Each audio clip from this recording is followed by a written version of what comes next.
It's Red Eye Radio. Gary McNamara and Eric Harley talk about everything from politics to social issues and news of the day. Whether you're up late or you're just starting your day, welcome to the show. From the Uniden America Studios, this is Red Eye Radio. Hello and welcome. He is Gary McNamara. I'm Eric Harley. We're phoning it in. Gary, welcome to Tuesday, almost Thanksgiving Day. Yeah, it's our Thanksgiving show, and yeah. I'm looking here at what Americans would be thankful for if they could have it. All right, this is a new survey that was done on what Americans think, how much money they believe could buy them happiness. All right? I have my number, but go ahead. All right, so the median household income in the United States stands at $74,000 annually. Okay. Now, that's a median income. Right. But individually, what paycheck, what amount of a paycheck do Americans say they would have to make each year to achieve happiness? Oh, this isn't like a Powerball amount. This is how much money, regular income to earn. Anybody have some good guesses out there? Hold on a second. I'm horrible at mathing, but I'm going to say, and the median income is $74K. $74K, but this is what respondents said they would need to earn. Now, from the way that they write it, one is the median household income is $74,000, and it says, but respondents said that they would need to earn roughly. Now, I don't know if that means as an individual or in a household combined. Okay. To be happy, to be content, or to meet bills, or how to achieve happiness. Which I guess would mean financial contentment and security. What they would have to earn in their job, not a lottery lottery question. All right. $500,000. $284,000.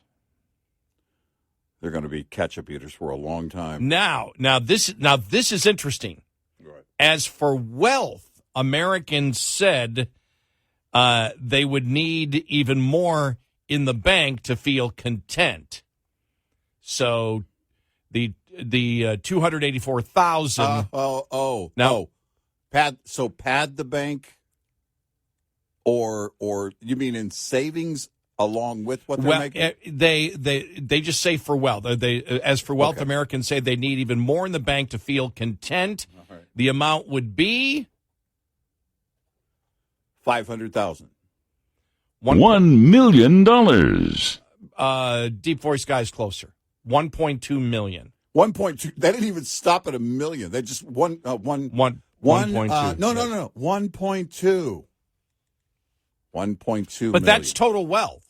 That's basically that's total wealth. Mm-hmm. And now if you're 30 years old and you're living paycheck to paycheck, and the study's out right now, 60% of people are living paycheck to paycheck. And you're 30 years old, 1.2 million sounds like a lot. If you're 62 years of age, that's not going to do it. And you're fearing health problems because you and I had this discussion one time. You know, why do you want wealth and why do you want savings? You know, what is the purpose of it? If you, for example, if you get to be hypothetically, I'll throw this out. If you get to be 62 years of age and you're thinking of retiring at 66, and you look and say, okay, I've got 1.2 million. The first thing you're doing is saying, okay, how much does Medicare or Medicare Advantage cover if I get really sick, because you can go through $1 million if you have a life-threatening illness, which is more likely after you're the age of 60 years old. That's the entire point. And as you and I have always said, why do you save? You save for an emergency. You spend if you want stuff, but if you're a saver, there's a reason that you're saving. Mm-hmm.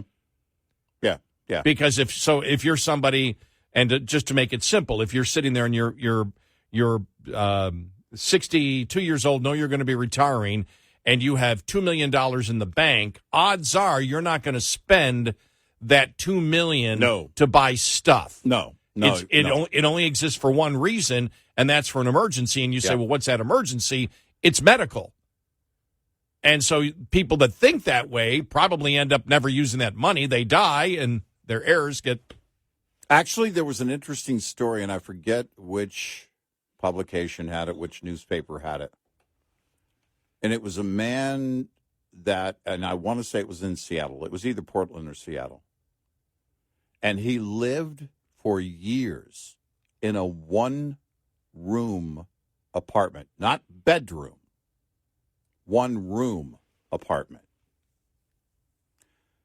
He wore this shirt. You ever seen an older guy that's wearing a shirt that's a little bit frayed around the edges and a little bit thin because he's been wearing it for years? And they said that's how they described it in this article that I read about him. He took the bus everywhere he went. And he had over $7 million in the bank when he died, and his kids were, oh my gosh, what? The guy ate, canned tuna, a little packet of instant oatmeal. Like, he ate like he had no money at all. Mm-hmm. Like he was not even living off the government, like no benefits, and had over $7 million. And likely because he was waiting, for that moment that he might need it. I've always said, I've changed it, I've modified it. I used to say, old Eric needs to eat. And now I say, older Eric needs to eat. And I look at those things, and it's not even for me, it's never been even about, I want to maintain the lifestyle that I currently have. I don't want to have any kind of gap between the lifestyle I have now as I am productive and the lifestyle I will have on a fixed. No, it's not about that. It's about, because we've been through it. I've been through it, and I've had to sell assets in order to pay medical bills. Yeah. And I wasn't going to let that go by. I had it, and I owed it, and I did it. So I paid it, and that's just the way it was. It was meant. I was hoping that time would come a lot later, and I would have to, and I would have the ability to build that wealth even further. But basically, you kind of, all right, well, now we start fresh again. But I was grateful that we had done at least that. And those are the things that, for me, it's always been important. But if you say, all right, I need over $200K coming in, and I need $1.2 million in the bank, well, let me ask you.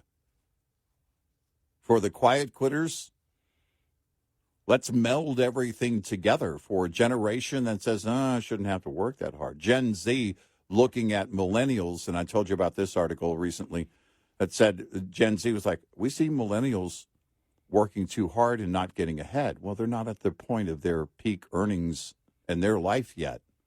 My oldest daughter turns 41 today. And she and I were talking about it. She's not at her peak earnings yet. She will be. I mean, as you get into your 40s and 50s, because it comes with experience. That's just the way it works. Right. But the Gen Zers and some millennials, and frankly, there's some boomers look at it and say, well, it shouldn't have to be that way. Now, generally speaking, boomers are of the age of the generation. They know that it is required, that you don't just get wealthy. people look at someone like a Warren Buffett, or they look at, Bill Gates, or just pick one. And, look at everything they have. You mean earned? You may not like them. You may not like their political bent. You may not like their businesses that they have. You may not. That's fine. But look into the stories of how they got to where they are. Well, I've always heard, we've heard this saying, which is like, you better spend the money because you can't take it with you. Mm-hmm. And there's two trains of thought, to that, look, if you've got money, like the guy you're talking about, yeah, live in a 400 square foot apartment, treat yourself to a meal once in a while. Right. But I've always responded and I said, well, savers think different. It's not whether they can spend the money for something that they like. It's the fact that money provides them security. That security, with that money, you're buying security. Now, you may end up dying, and that money's in your will, and it goes to all your relatives or whomever. Mm-hmm. But the fact is, it does buy something. It buys security. Now, the interesting thing is you went through millennials and boomers and everything else. Gen Z, for example, younger people, they and that's the whole point. They don't say at retirement. They say, what money would you need in wealth? And so you see Gen Z, which is because younger, probably more in that demographic, living paycheck to paycheck. They say $487,000 in wealth. Yeah, because if you have nothing, that seems like a lot. It's all relative, right? Because they're not at the point of having to support a household yet. They're not at the point of having to pay bills and taxes at the rate of earners that are older and have experience and are earning likely more. Mm-hmm. Millennials, 1.7 million, because the average was 1.2. But millennials, 1.7. Oh, wow. Well, but millennials are in a point where they can see the end game down the road. Yeah. They've been in it, and they're saving now, and it's like, I need more. They start thinking in their head, what are my expenses? What could it be? Possibly, am I going to have a mortgage? Because you look at that too. Not everybody pays off their mortgage by the time they retire. Right. And men, 1.4 million, 1.48 million. Women, 880,000. So women view that they need less than men. Let me see. Boomers. This is interesting. Yeah. That's people that are now, boomers are people that are retired. 1 million. Now, does that mean when you look at the average wealth of a boomer that they don't have a lot of money? Because I've seen that the average 401k for somebody under, I don't have it with me here at the moment, I'm doing this from memory, is like 200-something thousand. And so if that's what you have and you're living, on your, you could be a boomer and you could, still be, you might be working part-time. You might be working full-time. Yeah. And have 200,000 and just say, wow, I could use another 800,000 or 700,000 if that's the case. Right. Well, and so it's interesting just to look at, to see where people's minds are. And what's interesting, what because it comes down to, there's so many variables here, right? Moving parts as to what you anticipate at a different point in your life, right? Mm-hmm. And also generationally, millennials 1.7. Okay. Actually, I would tell them that's not going to be enough.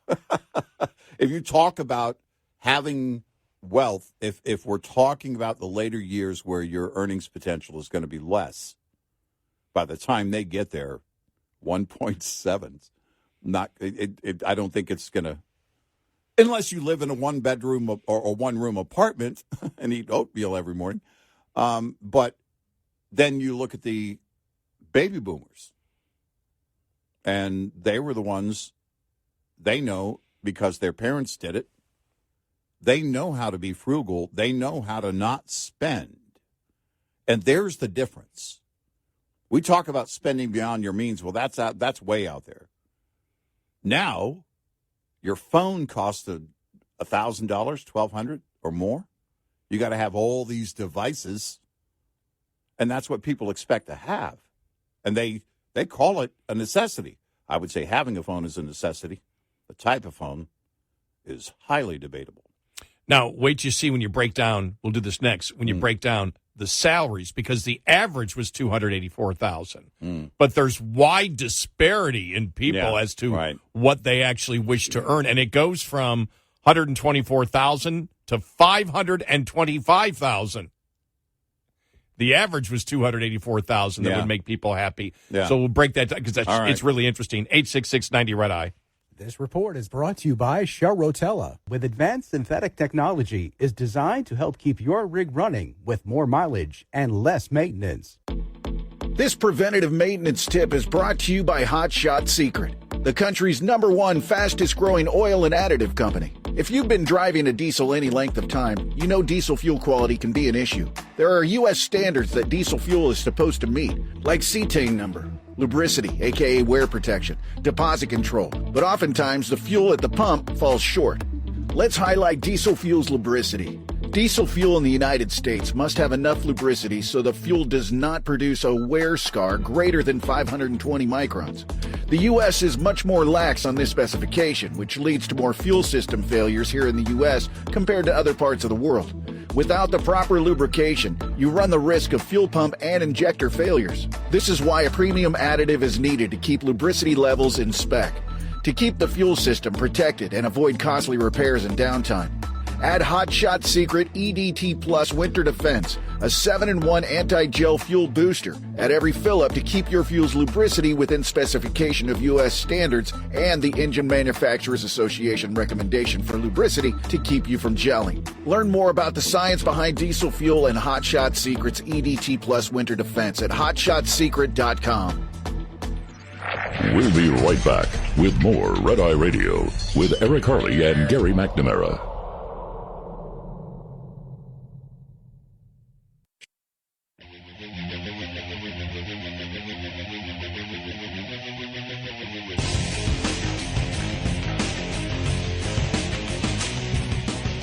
It's Red Eye Radio. He's Eric Harley, and I'm Gary McNamara. So $284,000, Eric, is the average of what Americans believe that they would need to make a year to be happy. All right. That would bring them happiness, all right? All right. Millennials, now, when you break it down, because that's the average. Millennials, $500,000.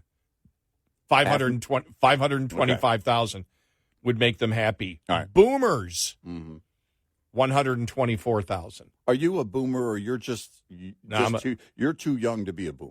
No, right? I'm a boomer. You're a boomer? Yeah. Okay. Yeah. I don't know what I am. I'm a in between generations. I don't think there's a name for me. I'm but that I understand. What's maximum Social Security now? If you collected right now at 65, 66, what's the maximum you would make? Not waiting till 70, but if you collected at, I think it's now 66 years and 2 months. What is it? Do you mean what is the maximum that any person would earn? Right. Because it depends on how much they earn. That's what I mean. Their life, but that's I don't know. That's why I said maximum. Yeah, probably I don't know. 35 to 40,000, maybe. Yeah, somewhere. I was going to say roughly $3,000 a month. Right, because that would be So if you're on a fixed income and that's what you're making, 124,000 would be a great figure that you'd be looking for, that you would want to make. Yeah. That would make sense. If you're a millennial, right, and you've got debt and everything else, and you're looking at the end game and you haven't saved a lot, 525,000 would probably be it. Now the difference is women would be happy with $182,000 a year. Men over double, $380,000. Wow. We need our toys, I guess.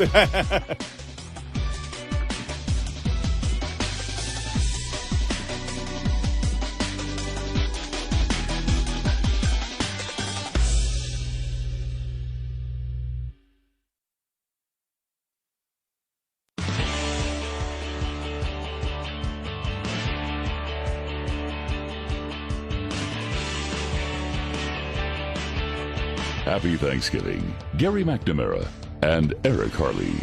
Red Eye Radio. And he is Eric Harley, and I'm Gary McNamara.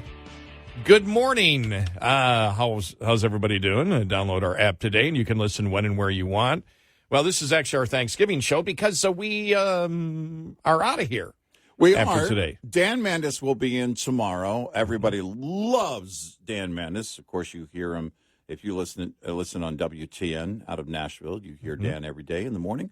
But we love Dan. Everybody loves Dan. And all of our listeners love when he's on. So he's going to be on tomorrow.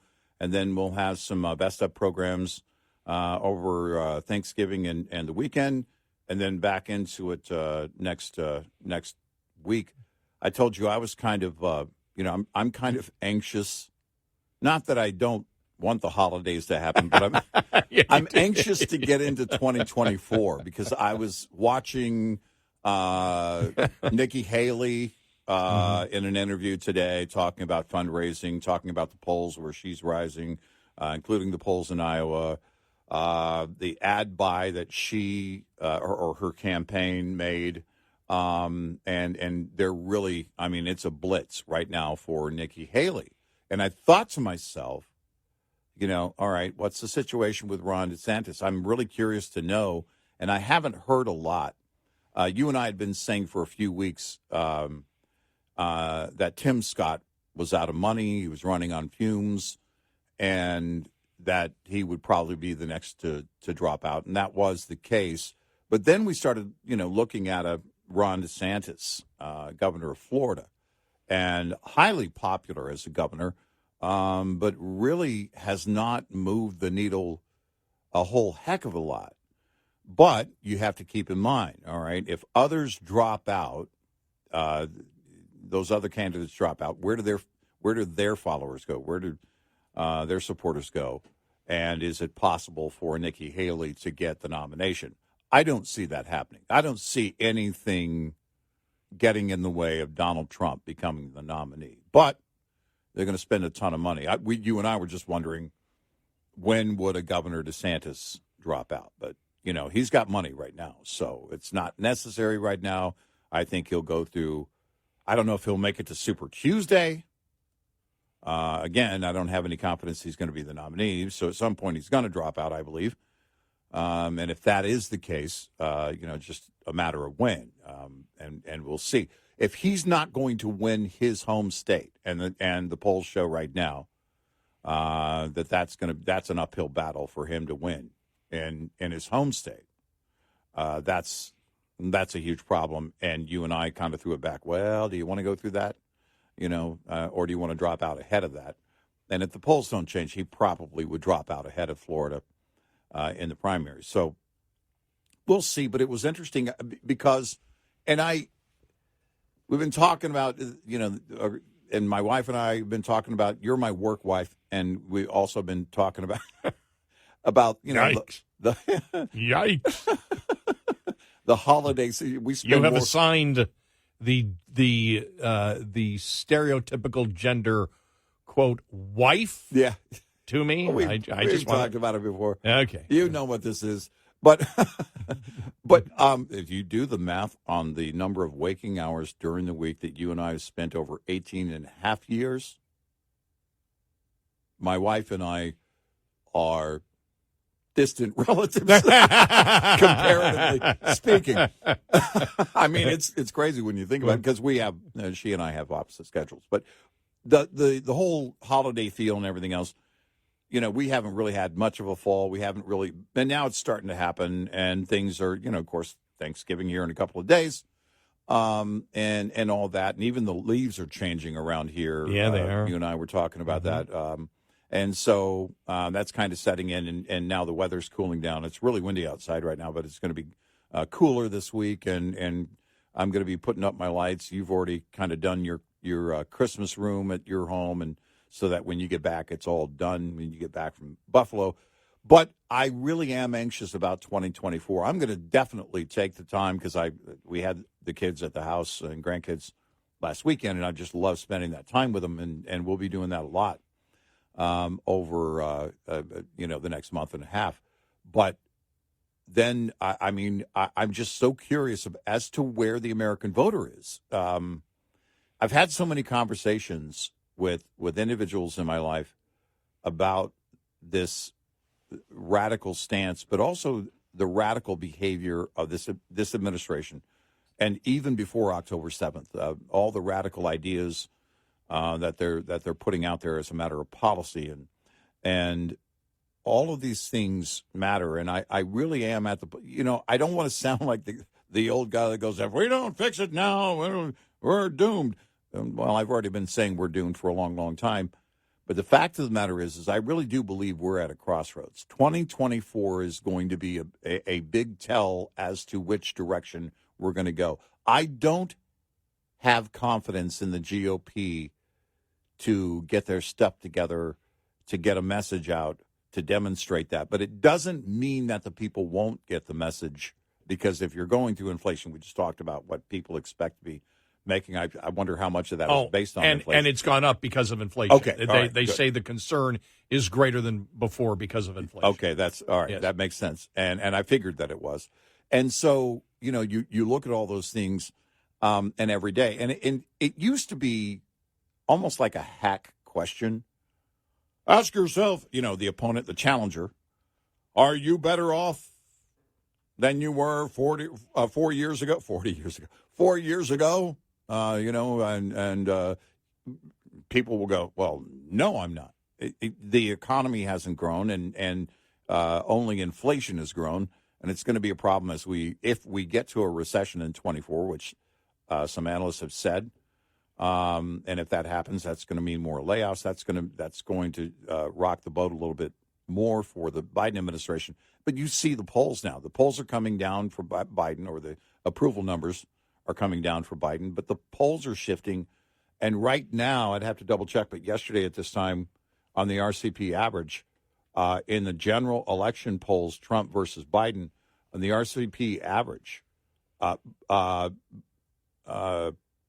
Trump was up 1.6, and that RCP average is based on basically November, this first half of November, through about the 15th or 16th of November, the polls there.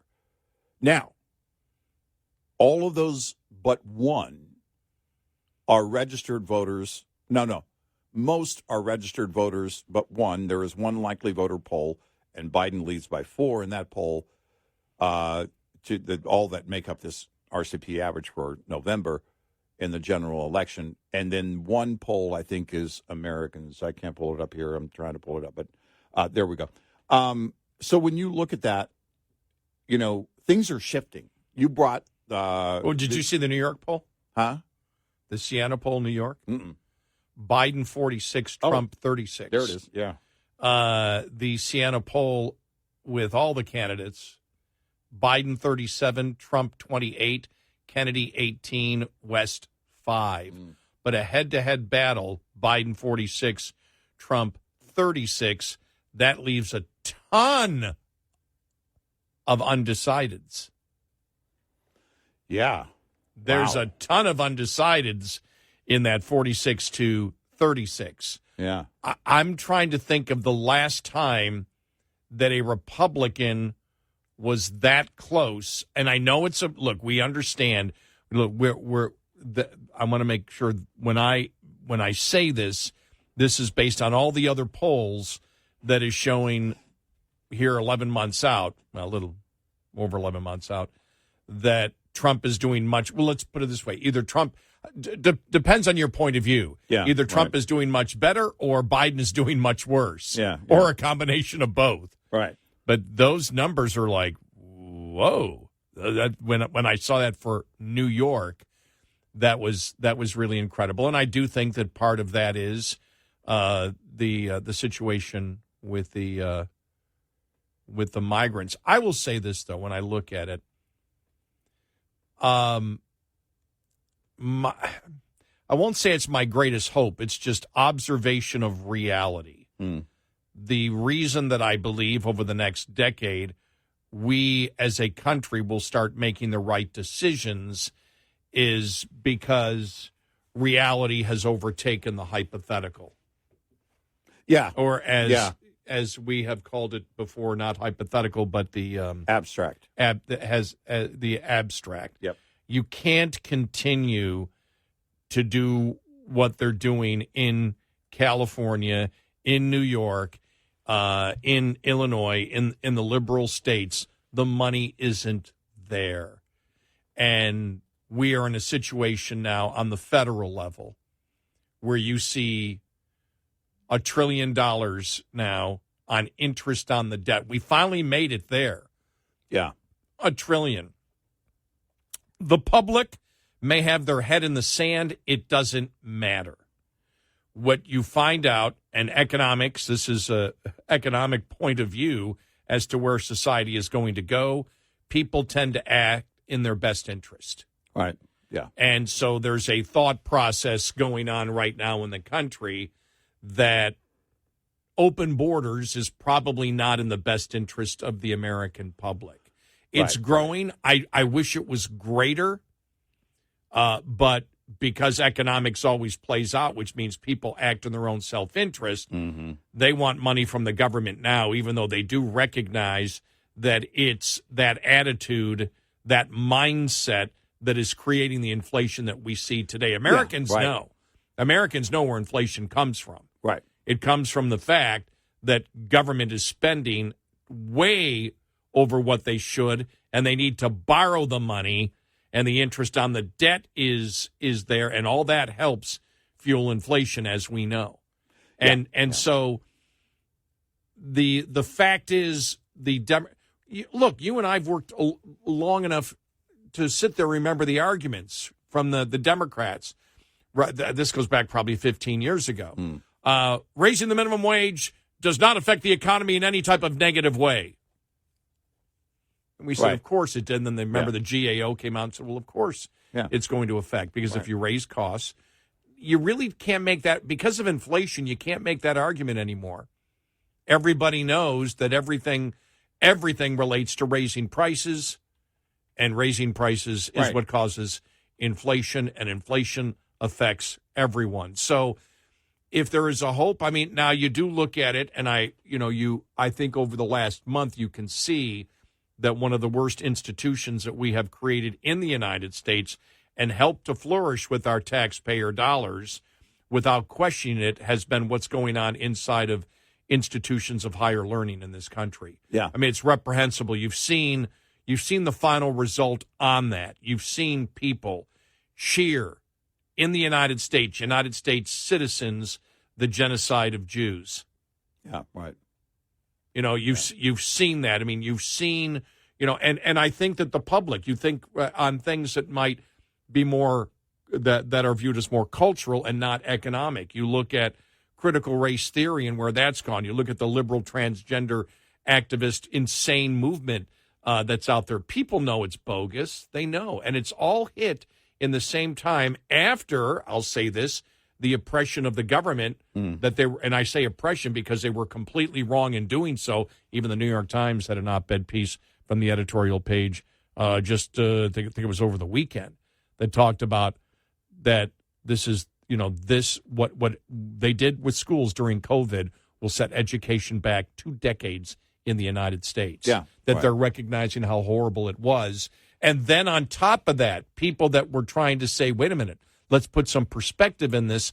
The government organized to censor their views. Everything is about oppression, and it all came down at the same time. And that's, I hate to say it, but a lot of times people won't change until they realize, oh, my God. Yeah. These people are out to destroy us. Well, and that's where we are right now. Well, that's it. I mean, it's like we're looking at a cliff going, oh, my gosh, we're about to go off that cliff. Yeah. Too late. 866-90-RED-EYE. We'll be right back with more Red Eye Radio with Eric Harley and Gary McNamara.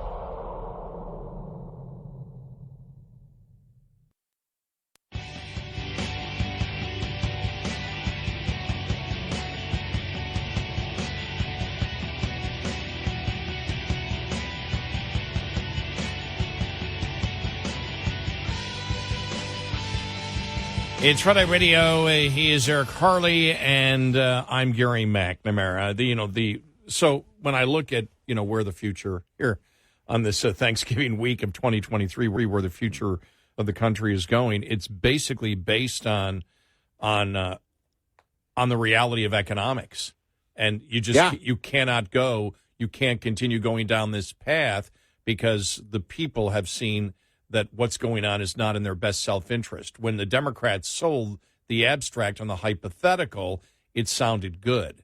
Well, you never got there. For example, education. When you think, for example, you see the number of, Oregon, that said, okay, sorry, qualifications to graduate, go. Yeah, right. That's liberalism admitting that money does not solve the problem. Right. And the monopoly doesn't solve the problem. So what do? They give up. Right. That's the reality. Yep. Not the hypothetical. Top of the Hour News is brought to you by House Products. Visit houseproducts.com. This is Red Eye Radio on Westwood One.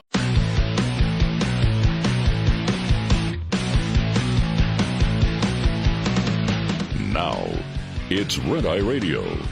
Gary McNamara and Eric Harley talk about everything from politics to social issues and news of the day. Whether you're up late or you're just starting your day, welcome to the show. From the Uniden America Studios, this is Red Eye Radio. All across America and around the world, we are Red Eye Radio. Good morning. I'm Gary McNamara. He's Eric Harley. Hi.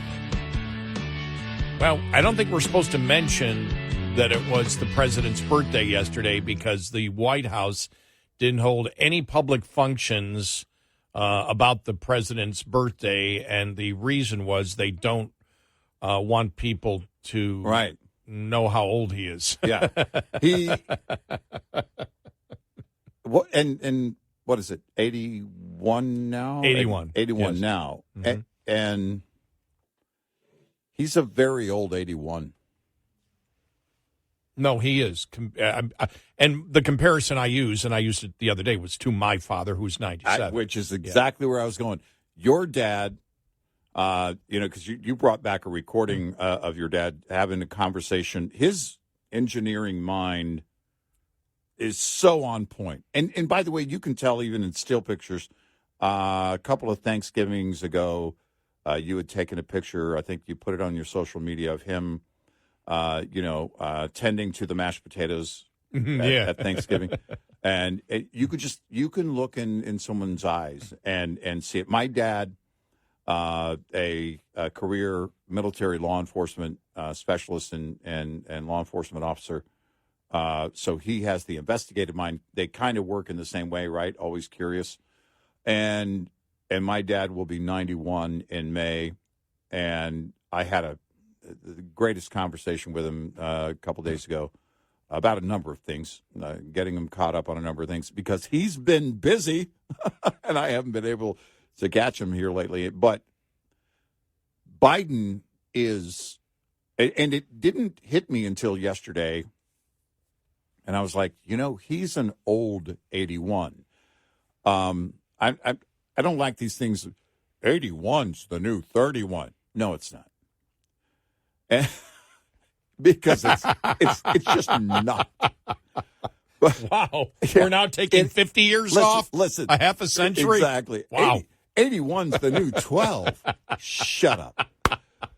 But you do see so many people. I met a guy. I was at a store, and we were both standing in line, and he said something, and it was like, I'll be 84 in February. I said, wow. And he had work clothes on, work boots and the whole thing. I said, wow, that's great. And he goes, I work because if I sit down, it's over. And, he was kind of laughing. He goes, I don't want to sit down. I said, I'm with you on that. I said, well, you look really great for 84. I said, you look better than me, and I'm not anywhere close to 84. And it was just a great conversation. The guy was, and the other thing is, he smiled a lot. Mm-hmm. He had that attitude. Your dad does the same. Biden doesn't smile except when he's talking through his teeth, issuing an insult to Peter Doocy.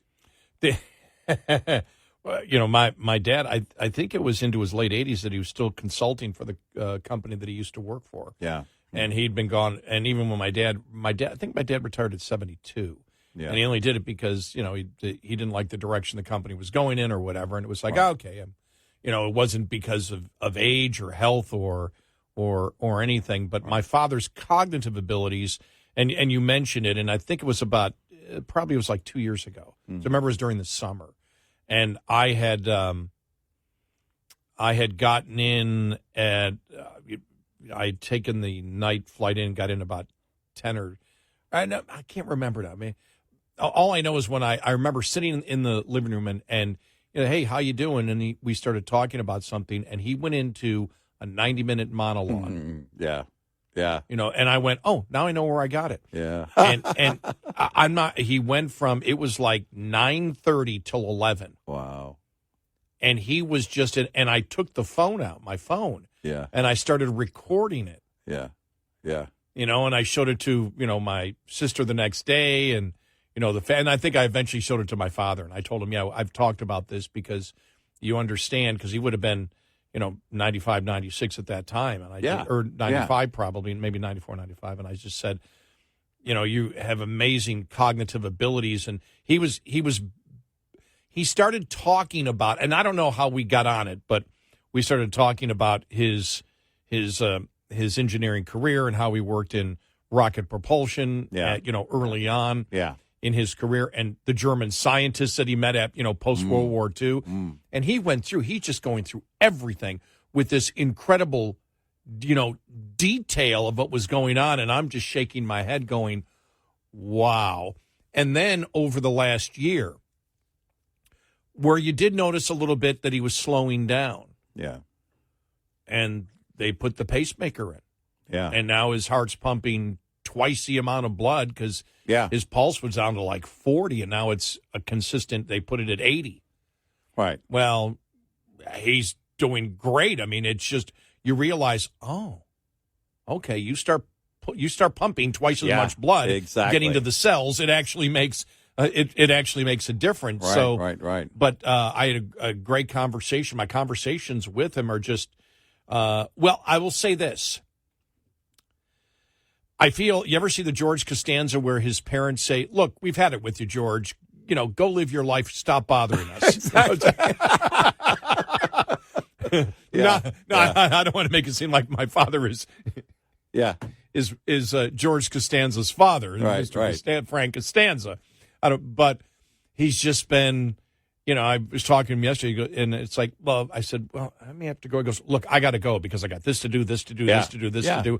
And I'm thinking, he's 97. And the best thing is, I'm kidding when I say, I'm faking that I'm hurt by it. I'll call and goes, look, I can't talk today. Yeah. I got this to do and this to do. Look, I'm just sorry. Dad, it's okay. It's okay.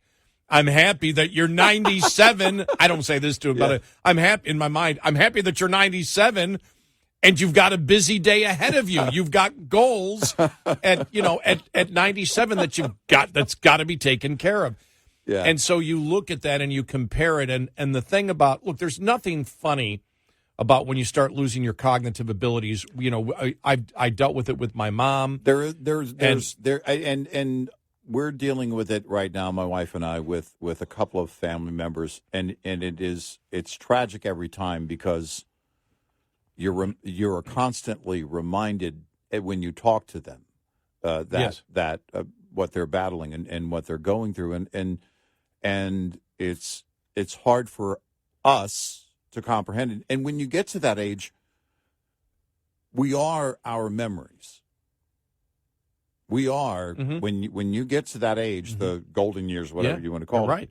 But it is your memories. And I was, in fact, this last weekend, my daughter, my oldest daughter, who has a birthday today, turning 41.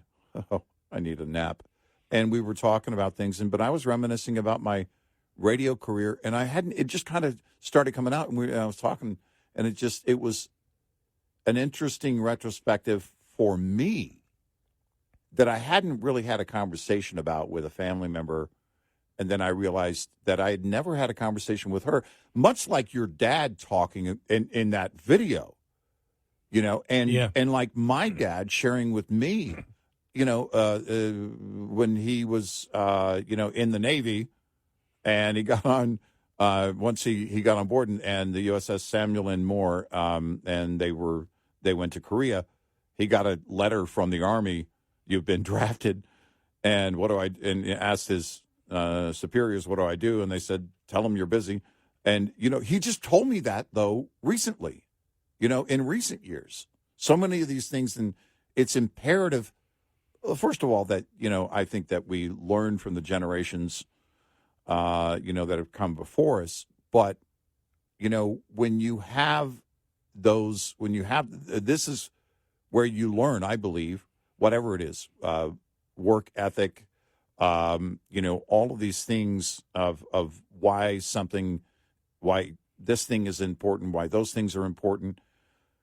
Generationally, so much of that, there is a huge, huge gap, I believe, and I don't know what it is. I don't want to say, well, parents today don't talk to their kids or blah, blah, blah, blah, blah.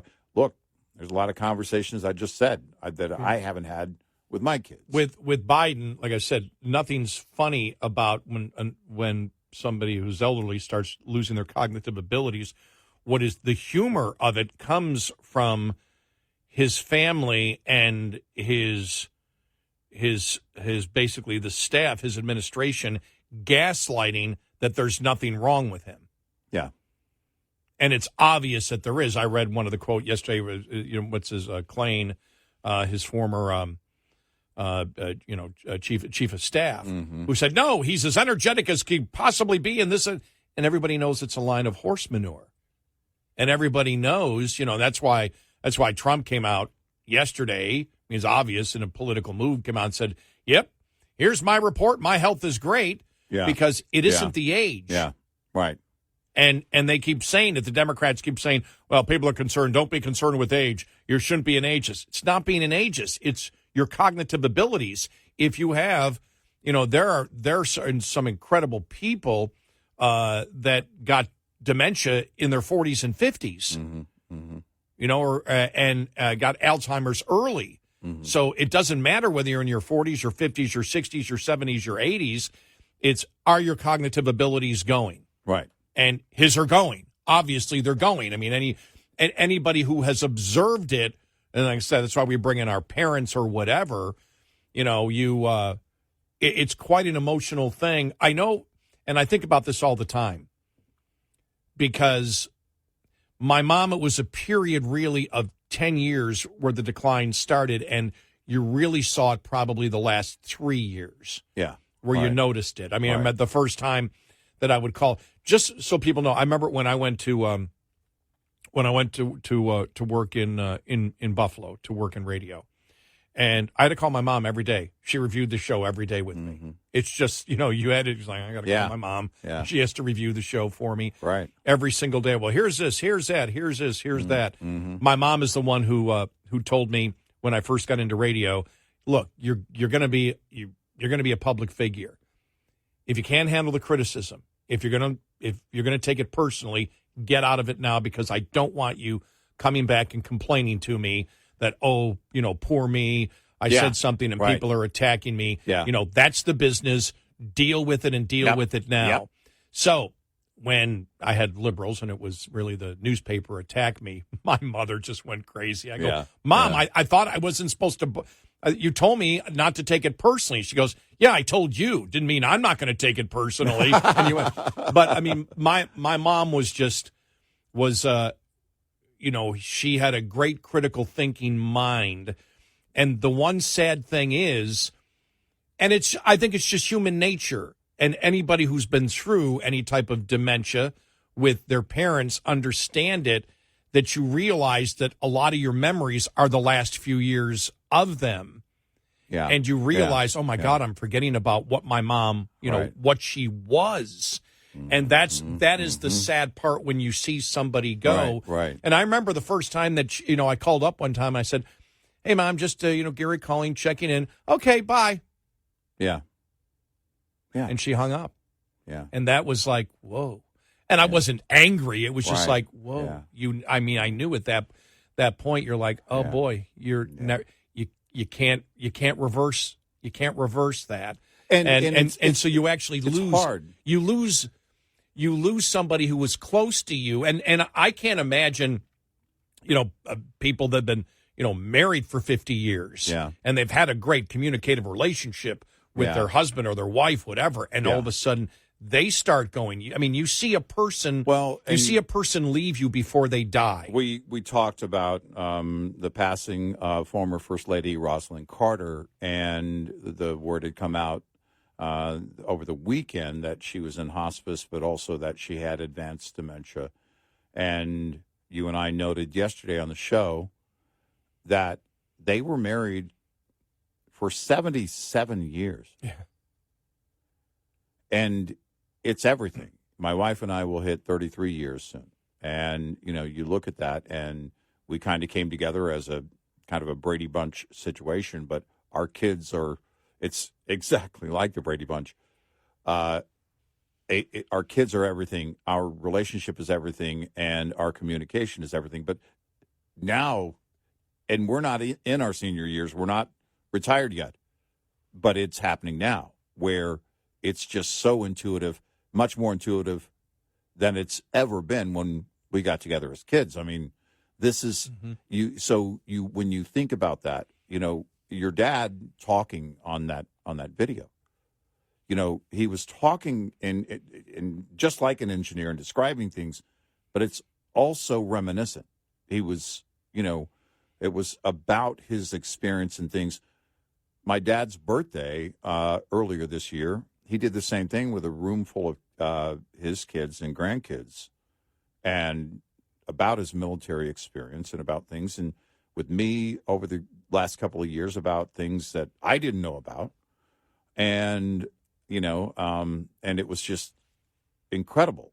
And your memories, everything that you are is your experience. And it's especially disturbing to watch this go on with this president. I don't want anybody to have to go through that because I'm watching it. I'm watching it happen with people that I greatly care about. And I know how hard taking care of someone with dementia is. And the thing is, you talk to someone with dementia and they have a lucid moment, and you think in that moment, it's like, oh, well, maybe it's not so bad. Yeah. Mm-hmm. But that's part of it. And it happens over and over again. And something is happening with this president, and it needs to be addressed. 866-90-RED-EYE. Brought to you by FPPF, Fuel Power Max. Surviving and thriving as an owner-operator has just as much to do with managing costs as it does with generating revenue. Understanding basic principles of operating costs can save you thousands of dollars a year. Costs are not the same each month. If 9,600 miles are driven one month and 10,000 miles the next, two different sets of costs apply for each month. For example, if your tractor payment is $1,850 per month and you drive 9,600 miles in the month, your tractor payment is costing you 19.3 cents per mile. Drive 10,000 miles, though, and that same payment will cost you 18.5 cents per mile. This is one of your major fixed costs while paying off a truck loan. The difference in this example is only a fraction of a cent, which may seem like small change, but it ultimately amounts to $960 more annually on the bottom line. Because though fixed costs do not go down over time, you can reduce your cost per mile with more paid miles. Brought to you by Shell Rotella. With advanced synthetic technology is designed to help keep your rig running with more mileage and less maintenance. Lines open for your calls. 866-90-RED-EYE on Red Eye Radio.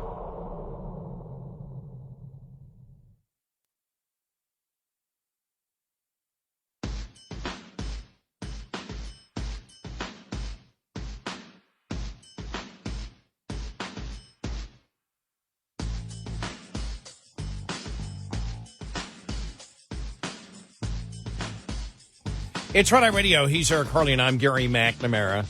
And so when you look at the president, he's got some type of cognitive problems, whether it's dementia, I don't know, whether it's just generally he aged exhaustion, quicker. You don't know, but something is going on with him, right? And everybody knows it. And that's like I said, that's where the humor comes in. Is the gaslighting and denying that he's the most energetic guy out there and he's willing to answer a question at any time. We all know that's a load of manure. And they said the other day, someone said, he's a beast. He's a beast, yes. Exactly. And it's just like, wow. But it's the same thing, when you think about it. Yeah. Inflation is good. Yeah, exactly. It's great. Shoplifting isn't that bad. Yeah, right. Crime isn't really that bad. There's no big right.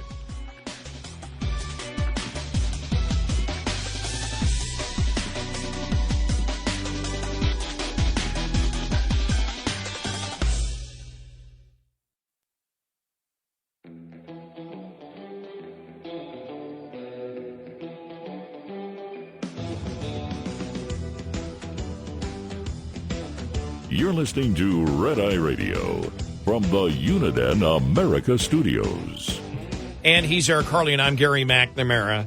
And so when you, it's interesting because when we talk about cognitive abilities, the president celebrated didn't want to celebrate his 81st birthday anywhere in public because he doesn't want. They're afraid that the American public is then going to be focused on his age. They already are. But it's not really his age, as I've said. That's a misnomer. That's actually not the truth. Where people are looking at is his cognitive abilities. That's why they don't look at Trump the same. Right. When it comes to his cognitive abilities. They may say, well, he says stuff we don't like and he's mean and that he said that wasn't correct, whatever, but nobody is questioning his cognitive abilities as a human being. Right. He is the same person he's really always been. Yep. And the way he thinks, how quick he thinks, his way of speaking, it hasn't changed. With Biden, it has drastically changed. That's it. Since he debated Paul Ryan in the vice presidential debate going back to 2012. 2011, 2012. Yeah. And I think to myself all the time when I see him right now, I think to myself, compare that. Do the side by side. And the decline is very, very real. And you might say, well, but that was 12 years ago.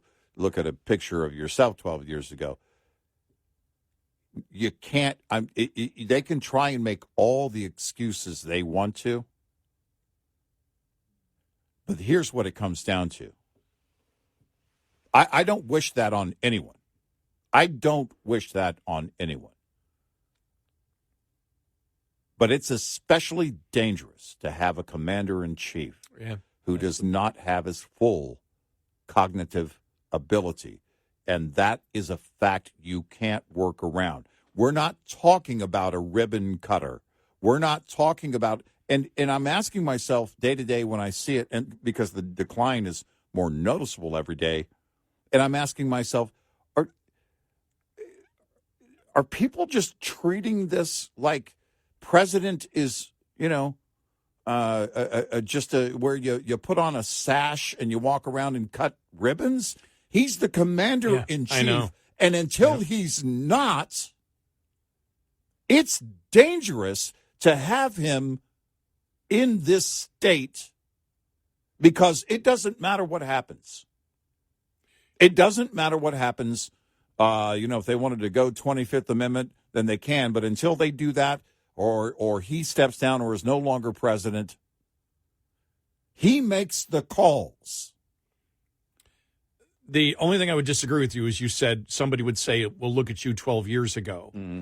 Yeah, but your mind is better today than it was 12 years ago. Yes. I know that, and I'm not saying this from ego. It's just I know my brain. I've been in radio now for 41 years. Yeah. I remember how hard it was to actually organize thoughts and put it out on a radio show. Mm-hmm. It was the hardest thing ever. Now, part of that is life experiences over the last 40 years. You talk about memories. You talk about experience, memories. 30,000 hours. 30,000 hours. The process of it all. Yeah. And the fact of doing it over and over again, my mind is the quickest that it's ever been. No, it's a great point. And that's that's just a great point. That's just a personal thing of analyzing. All right, how quickly do I process thoughts? How quickly can I take something, just a random idea out there, or I can see something in the news and immediately I can monologue on it for 15 minutes. Right. Because you're pulling files from the past, from your brain and everything else. And so you know that your brain is moving a lot quicker. And I always think about that because my mom, she died, from the flu and pneumonia, but it was what she actually died from was the aspiration that came from the dementia that was kicked off by the flu and everything else. Right. And so you think about that, you say, wow, I really enjoy. And one of the reasons I can't retire is because of the high that I get from doing that. Yeah. There's a great, because I don't do that in my normal life. I do it when I come in here. Right. People will tell you that in my normal life, I'm a lot quieter. I'm not saying that this isn't a part of me because it is. Yeah. But the fact is I would have never gotten to this point if I hadn't been doing this, 5 hours a day, 5 hours a day, 5 days a week. And probably if I hadn't been working overnights, I don't think that my mind would have developed the way that it did because you are forced to be so incredibly disciplined. You have to be. In your life to get to this particular point. Yeah. And so I think about that with my mom, and I'm like, you think about it when you get to, when you get to be older, you go, God, what if when my mind starts going, will I even know it? Right. Or will somebody tell me? Right. The panic that you have over it, and it can hit. Remember, I didn't know this. I saw a guy who coached for him. I didn't know Bob Knight had dementia. I didn't know that he I didn't know that. I did not know that. I didn't know that. When he died a couple of weeks ago, that he was, he was not the person that he was, and this is one of his assistant coaches that used to work for him that had talked about it, and that was the first I heard. Remember, Pat Summitt, who coached Tennessee, probably one of the best basketball minds ever. Right. When she died, I think, was it 2012, and by 2016, she was, she died within 4 years. Right. And when she had the early onset Alzheimer's, she still coached for a while. Yeah. And then she retired the next year. Right. And then you go down pretty quick. And that's the thing that you realize. Now, some can be drawn out. My mom's seemed to be drawn out longer than a lot of people who might have had dementia. It was over a 10-year period. And she still was not completely out of it. Right. She never got to the point where she didn't know anybody and was scared. Right. She always knew me. She forgot my father once in a while. Yeah. But she never forgot me. And in fact, a month and a half before she died was one of the times, and I love telling the story because it brought great joy.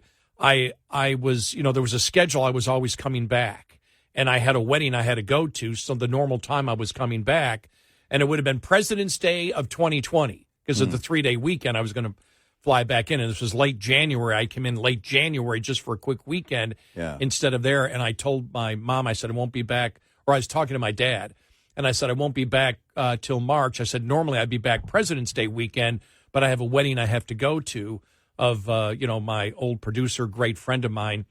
And all of a sudden I hear in the background, my mom's behind me as I'm talking to my dad because she was sitting on one chair, my dad's on the other. And she said, oh, you go to a wedding for a friend of yours, but you won't come and visit your mother. My heart sank. Yeah. It sank. Yeah. And I turned around, and she had this grin on her face. Yeah. And it was complete and total sarcasm. Well, and that moment of clarity, which was her teasing me. Yeah. I burst out into laughter. I go, "You're playing me." She goes, "Yeah." And so you get that, and then you get this great hope that, and it's not there, but there still is that hope.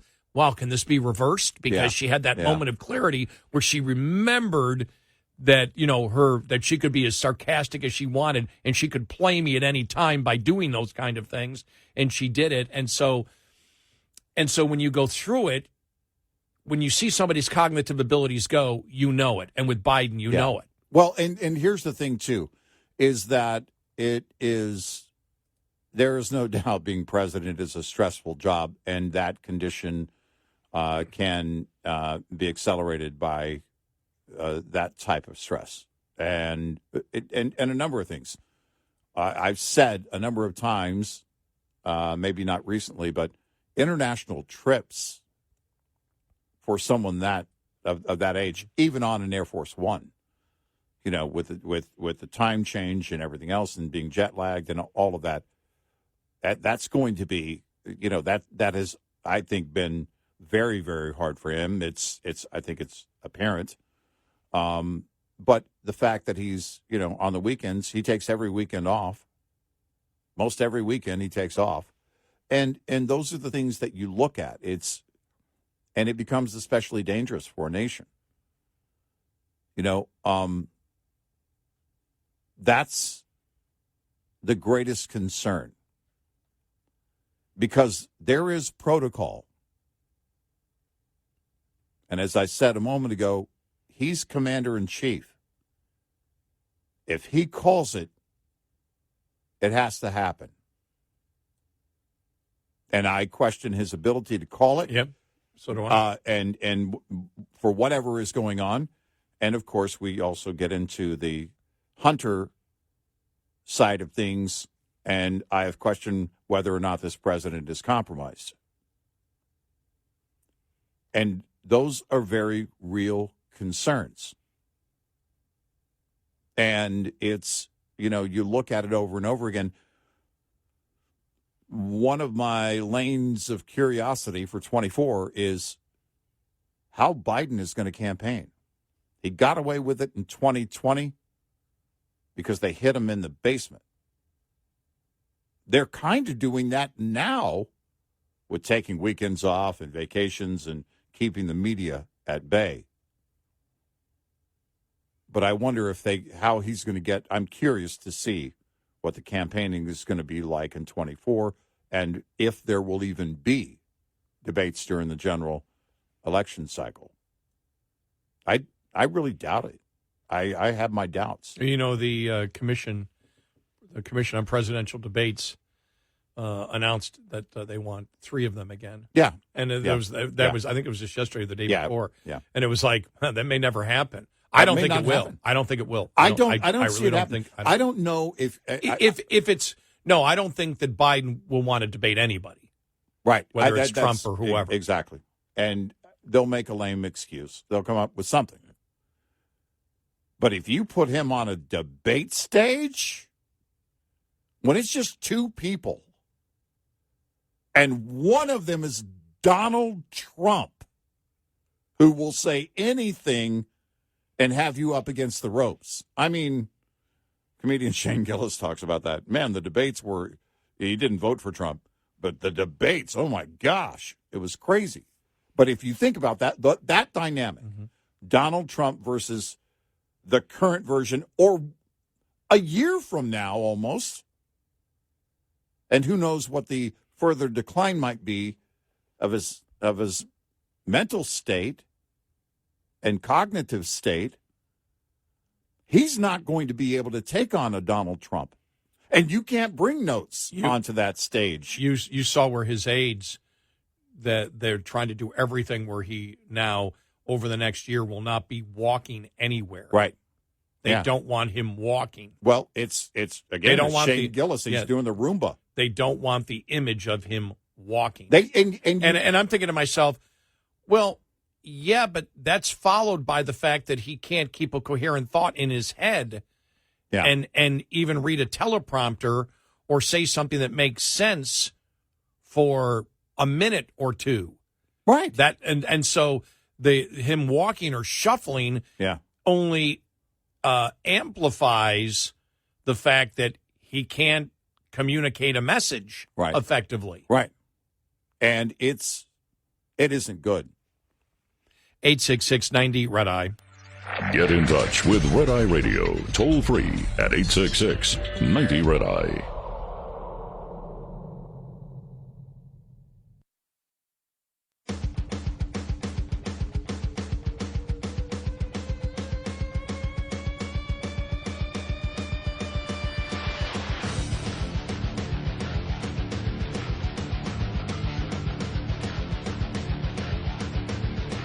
It's Red Eye Radio.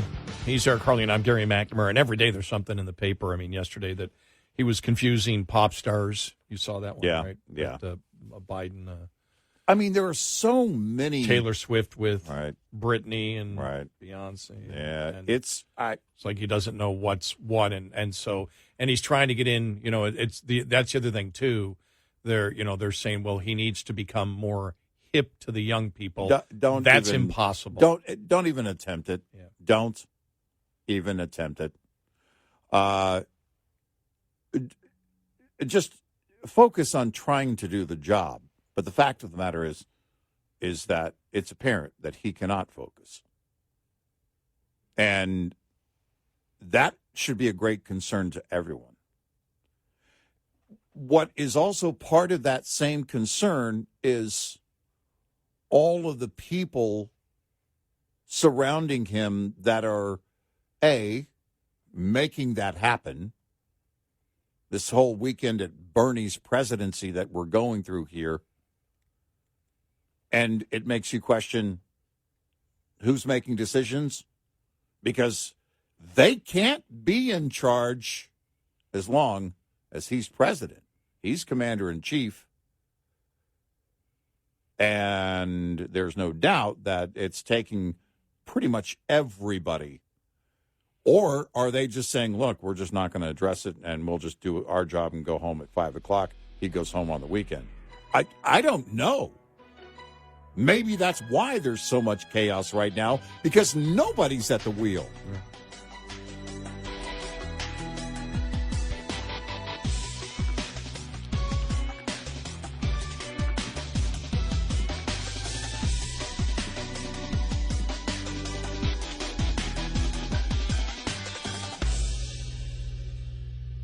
This is Red Eye Radio on Westwood One.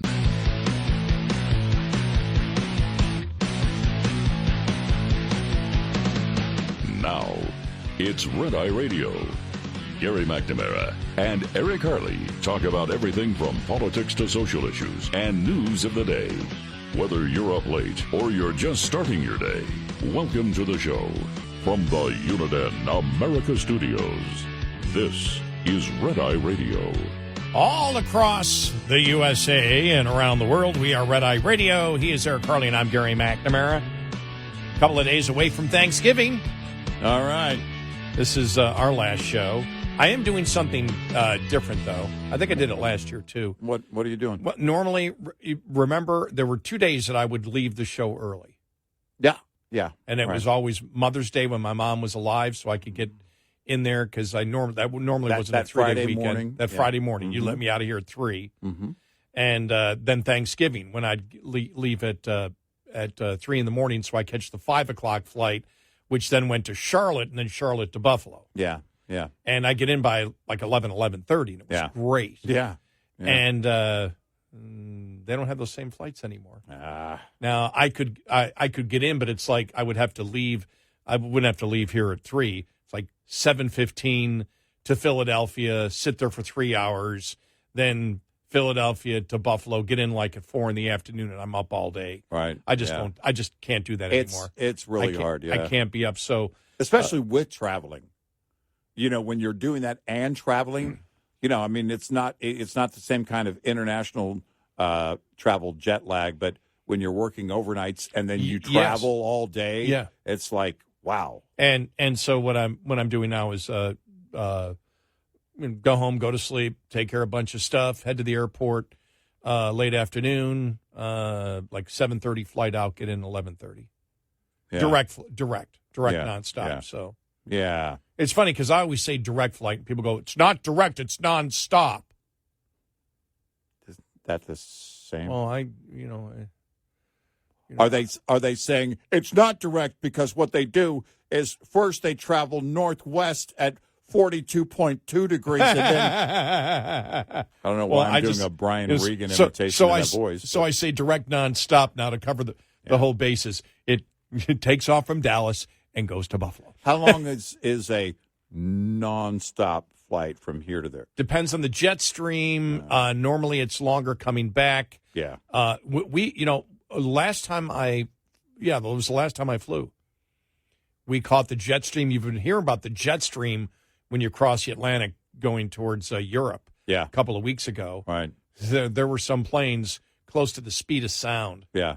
It's crazy. But when I went to Buffalo last time, it was the fastest because I have the Flight Radar app on my phone, which is wonderful. Yeah. I love that. Yeah. That's just awesome. Right. You can. But what I love is it's tracking the plane and at the same time your phone GPS. Right. So one's behind the other, and you say, all of a sudden you're looking and go, well, there's my plane. Oh, geez, I'm about a mile behind my plane here.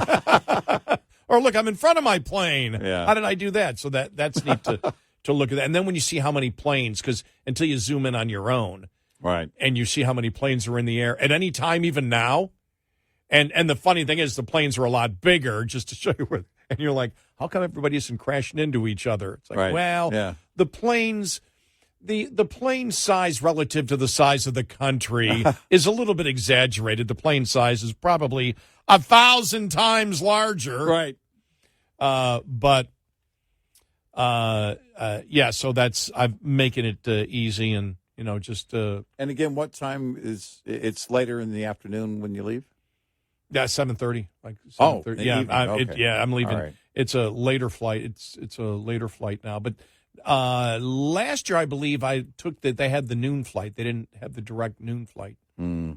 This year, because they've cut back by the way on routes, or they'll have it again next year. But I travel mostly for work, for the show, going to trucking shows, and there are a couple of destinations. Well, actually, every destination.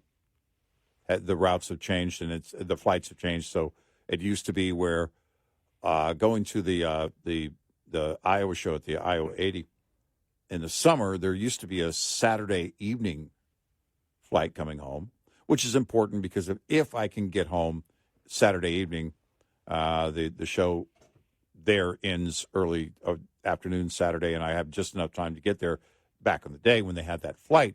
Then I can rest all night, and then because Sunday is a work day for us, to get ready for the show. Right.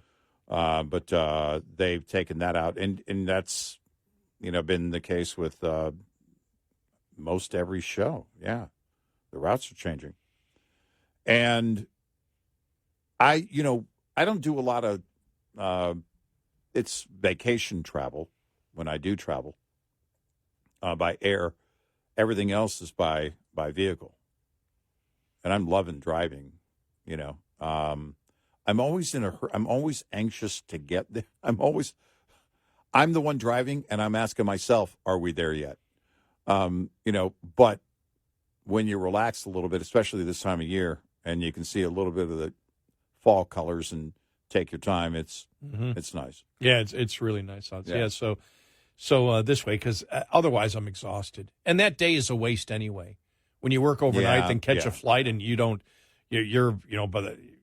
sleep for 24, 25, 26 hours, you're useless for the time that you're in town anyway. So you might as well feel great the entire time. And I'll probably sleep on the plane a little bit anyway. So yeah, okay. But no, it'll be a piece of cake, and so it's all good. All right, getting to some of the news, I have to ask the question.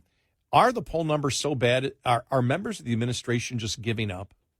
Oh, I'm going to play a couple of audio cuts here. This one's from Janet Yellen. I mean, she's still trying to convince everybody that that we just don't understand, how great the economy is. But right, yeah. When a couple of audio cuts, one of her and a couple of Karine Jean-Pierre, I'm like, they just given up. They just like, look, just. Why should we even try? Here's this part. A recent poll by the New York Times and Siena College finding 59% of voters under 30 rate the economy as poor. So, philosophically and sort of intellectually, you can look at a lot of these numbers and say, this is a great economy in so many ways on a relative basis to history and the like.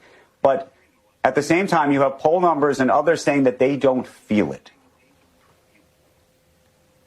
Yeah, I'm aware of that, and I think it's our job to explain to Americans what President Biden has done to improve the economy. A lot of excitement there. I want to get to Karine Jean-Pierre because this is the one that really got to me where I'm like, oh, you're just giving up. Mm-hmm. Let me get to it here. Okay, here we go. This is the one here where she's asked this question. Here we go. The polls that show that the electorate at large and also significant majorities within the Democratic Party believe that the president is too old.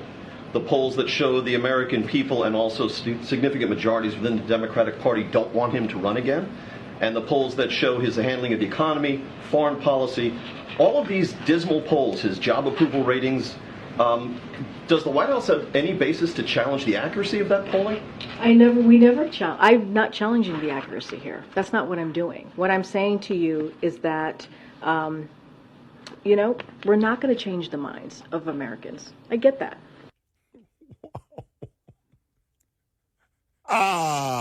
Sounds like somebody is not just quiet quitting, she's openly talking quitting. Loudly quitting. We're not going to convince people of anything. If you guys are good, I'm good. Look, it's Thanksgiving week.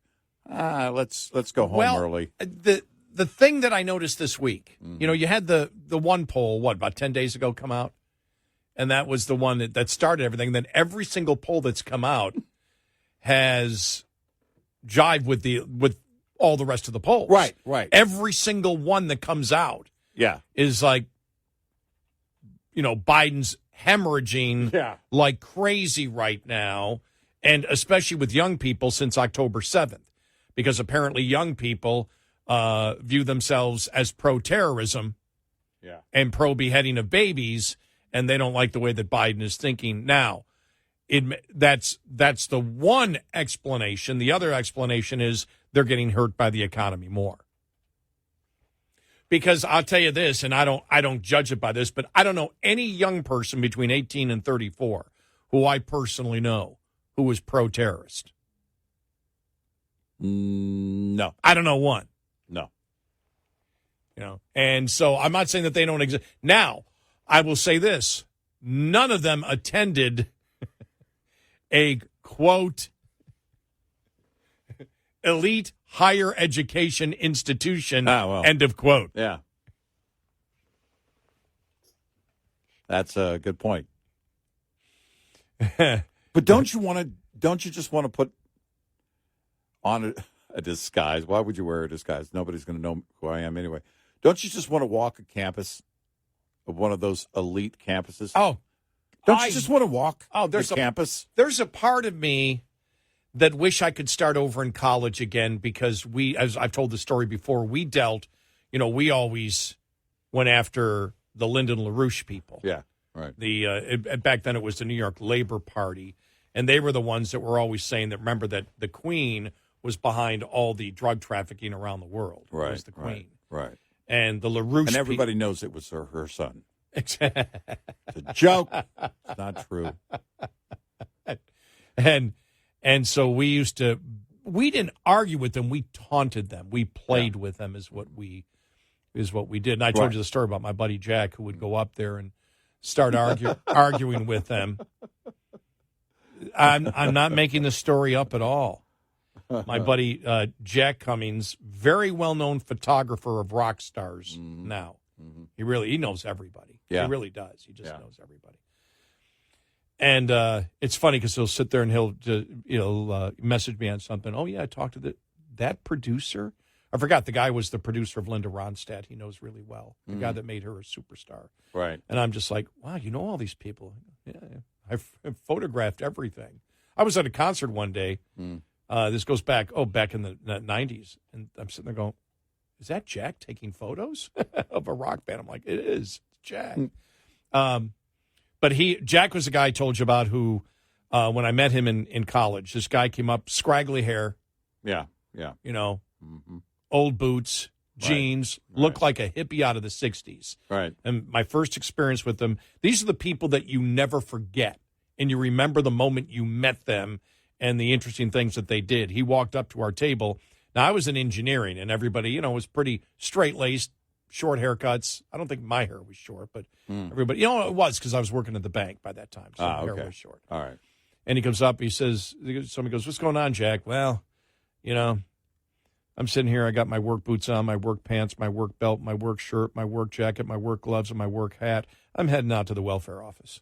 I love it. That was the first thing I ever heard from Jack. Yeah. And years later, when I went to work in Buffalo, and I was doing a live broadcast, all of a sudden I see this guy walking up, and it's Jack.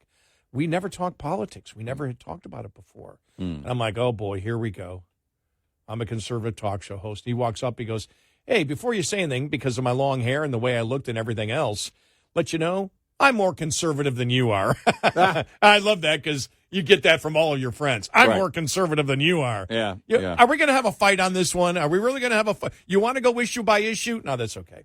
But Jack, by the time that we were in our third year, because we started out at Erie Community College North, and then we both went to Buffalo State, which is now Buffalo State University, I believe. It was Buffalo State College. And by the time it has become more of an elite campus. Yes, it's become more of an elite campus. But they would be, the Lyndon LaRouche people, the New York Labor Party, would be protesting there and just talking about all the conspiracy theories that they would have. And so Jack would start arguing with them. And he would wait till all the jocks came across, and all of a sudden he's screaming, he goes, "What? You're going to burn the flag? You don't believe in the United States of America? Hey!" And he'd look at the jocks and go, "These guys want to burn the flag." No, they never said anything about burning the flag. And they go, what? And they'd start arguing, and Jack would just slowly walk off, come up to the wall of the student union. That we would sit on this wall, this partial half wall. Yeah. And we would sit there and watch as a riot broke out. That's funny. And they're fighting each other, and Jack's got a smile on his face. So, yeah, now, you and I would both get kicked out. Immediately. We'd get kicked out of we wouldn't last, but it would be enjoyable. I mean, I would try to find a way not to make it blunt, do the same kind of thing, just be a very, very successful troller, because they're angry and they're ignorant, angry, insane people. Well, so I would want to toy with them is what I'd want to do. If I was back in college. I'd want to, kind of slide into the room with, it's crazy what the GOP is doing these days. I don't even know how to phrase it because I'm not experienced in this. I can't believe that evil Mitt Romney. I would just want to get into a circle and, it's crazy. I know that you guys can, obviously I'm older than you guys, but it's just crazy what people on the right are doing right now, right? And then just let them ramble. Because I got to know. I would just love to just sit and listen and try and figure out, I wouldn't be able to do it, but try and figure out how their mind works. I would take what they believe and try to stretch it go way further than them to see if they follow. Yeah. That's what you would do. Because that would be how you test where they are. Right. If you take it a little bit further and see if they're already there or if they don't keep up with you. But then how could you even do that now? Because they've taken it to the point of the Osama bin Laden letter to America. Yeah. We endorse Osama bin Laden. There was another story out there about really progressive women saying, we wish to join radical Islam. Yeah. Right. Well, what the hell is I might not be able to take it as far because they've gone insane. Exactly. I might fail at this. Well, right. They're way ahead of you. You'll never keep up. 866-90 Red Eye. We'll be right back with more Red Eye Radio with Eric Harley and Gary McNamara.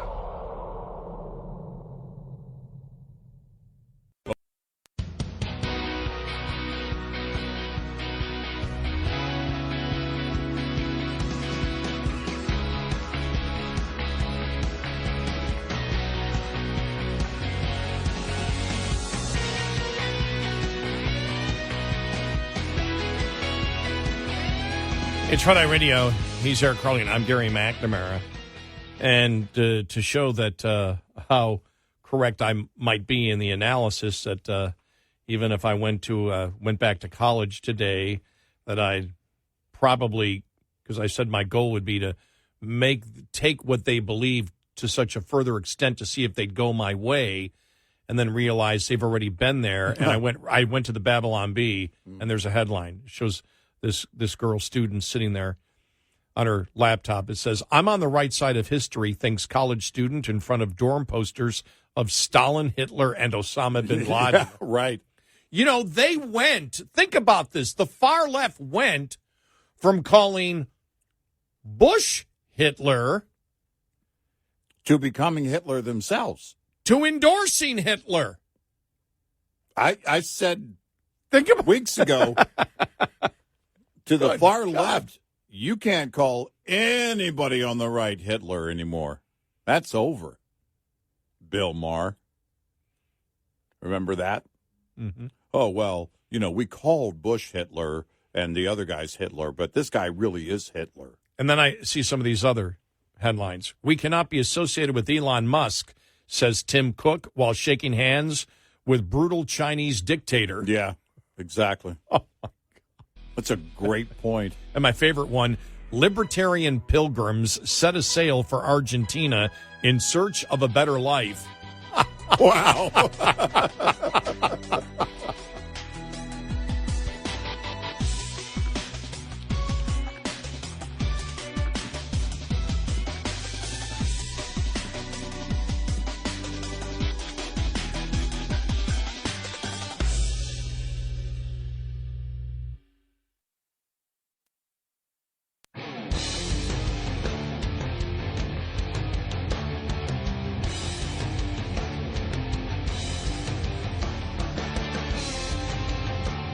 Two Hitlers all night. Red Eye Radio. It's Friday Radio. He's Eric Carly, and I'm Gary McNamara. We're out of here after today, so Yeah. just going Yeah, through all the different stories out there. A Democratic congressman is walking back a comment he made against former President Trump over the weekend that sparked a social media firestorm. "Yesterday on TV, I mistakenly used the wrong word to express the importance for America that Donald Trump doesn't become president again. While he must be defeated, I certainly wish no harm to him and do not condone political violence. I apologize for poor choices of words." Goldman said that Trump should be eliminated. How do you not know not to say that? You and I were having this discussion. Goldman's always getting himself in trouble. I mean, the guy comes across, I think he believes that he is a great communicator. He's horrible. I mean, he's basically, 2 or 3 times made the situation for Biden actually worse. He's been a great asset for the GOP. Yeah. But you see that, and, whether it's a situation that Elon Musk is in. Yeah. By the way, I like that lawsuit. You see that the Attorney General of Texas is investigating it, also what's going on, what Media Matters has been trying to do when it comes to social media. I don't know where fraud comes into it. You're going to have to show me where the fraud There's is. a lot of gray area in that field, in the social media field. So it will be interesting to watch the case. But Elon Musk said it over the weekend. Look, as soon as the courts open on Monday, boom. What did he call it? A nuclear... Thermonuclear lawsuit. And, we'll see where it goes. It's an uphill battle, but I've heard he has a few dollars, so he's going to be able to afford it. But you and I talked about politicians and other people out there, and it's like, how do they get themselves into trouble? I mean, how don't they know how to communicate effectively and clearly? And we have some experience in this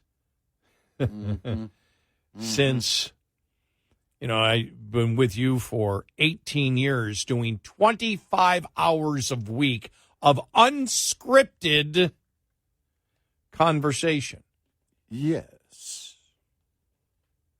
True. And nothing that we have ever said has been viewed as, well, I know people disagree with us, but as controversial, right, where it becomes viral in any way. Can you believe the guy said that? Because that's not our goal. Our goal isn't to become viral because we said something stupid or we had an outrageous opinion. That's not why we do this. Other people may do it. Other people may want that 15 minutes of fame. We don't care about that. We care about being accurate, and we care about having opinions that even if you disagree with us, you know how we got there. Mm-hmm. I go back to my Uncle Norm, who said that, who was more of a, well, I don't know if he was a social liberal or whether he was a social conservative and more fiscally liberal or whatever when it comes to government spending. He was a Democrat, but he told me that. Yeah, right. He said, look, I disagree with you a lot, but he said, you explain where you come from. And when you explain where you come from, I realize it does come from a position of morality. Mm. And that meant the world to me. And it meant the world to me when I was there when he was on his deathbed. Mm. I was there when he died in the hospital. Mm-hmm. And his my cousins, his daughters always tell me that too. They go, oh yeah, he always was talking about you. And so that's my goal. Sure. My goal is not, and I know we don't succeed in it. I know there are people that can't stand what we do, and that's fine. That's the reality of when you give your opinion. People are going to disagree with you. Yeah. But saying something stupid, and I don't think you or I, knowing that, oh no, we've got another week of 25 hours of unscripted talk, I hope I don't make a mistake and say something racist, or whatever phobic you want to say. And that's because we have very, very clear opinions. And when we explain our opinions, we even put in, now some people will say that's untrue because of this, and this. Yeah, right. We do that on a consistent basis, but I'm always amazed at these people who can have a much more scripted professional life if they wish that we can't have. Right, yeah. That's a great point. It's impossible. Yeah. We can't have that kind of scripted life. You can't do that in talk radio. Right. You have to basically pull from your brain and be honest about what you think about. Mm-hmm. Now, for some people, that may get them in trouble. I don't believe, and I know you don't believe, that we have any controversial opinions at all, except common sense and believing in the Constitution and the Bill of Rights is viewed as controversial by the insane left. Yep. And that's about it. Yep. But you don't get in trouble if the insane left is the only people that disagree with you or think you should be fired. Right. It's when everybody else does. Well, and that's the thing. Look, there have been a number of things over the 18 years, and I know that that you've operated this way throughout your radio career, and I did too. You've got to be on sure footing in terms of how you're going to present, especially in talk radio. You got to be. Look, the people that agree with you will be the first to call you out. Yeah, that's true. And and we have seen it. Yes, we have. We still see it. And by the way, we thank you for that. Mm-hmm. I'm looking forward to your emails. But no, I think it's awesome because what does it show? It shows that the audience, it's not that I necessarily think, well, we should only have like-minded people. Actually, it'd be great if with these conversations and talking these ideas, we can change hearts and minds. But it is awesome to see that people who have lives outside of what we do, but still do their homework and research like we do because they care about our nation and the future of our nation, and that's always awesome. but you've got to be on sure footing. And over the years, we've had a number of situations where, something is going on, and look, you can't say, well, this is who we think it is. I'm not a reporter on the scene, or I'm not, if it's breaking news. No. I agree with you on that. We've always said it, that we're first. People say we're first. We're first. I don't care about being first. I care about being accurate. I want to be accurate, right. and it's something where, and if we have something and there's something to bring you in that regard with breaking news, we'll say, okay, here's where we got this information, and here's what they're reporting, because we're not there. And then we wait, and, if there's something breaking and authorities get involved and they're going to make a statement, then we bring you that and all of that. But on the ideas, when we're talking about how we have formed our opinions and the ideas and what we believe our founders intended, it is something where you and I both believe that it is imperative to demonstrate how you get to your opinion and why you think the way you do. What you see right now with the radical left is what? It's like they're jumping into the streets with blank signs, protest signs, and anger, their bottle of anger.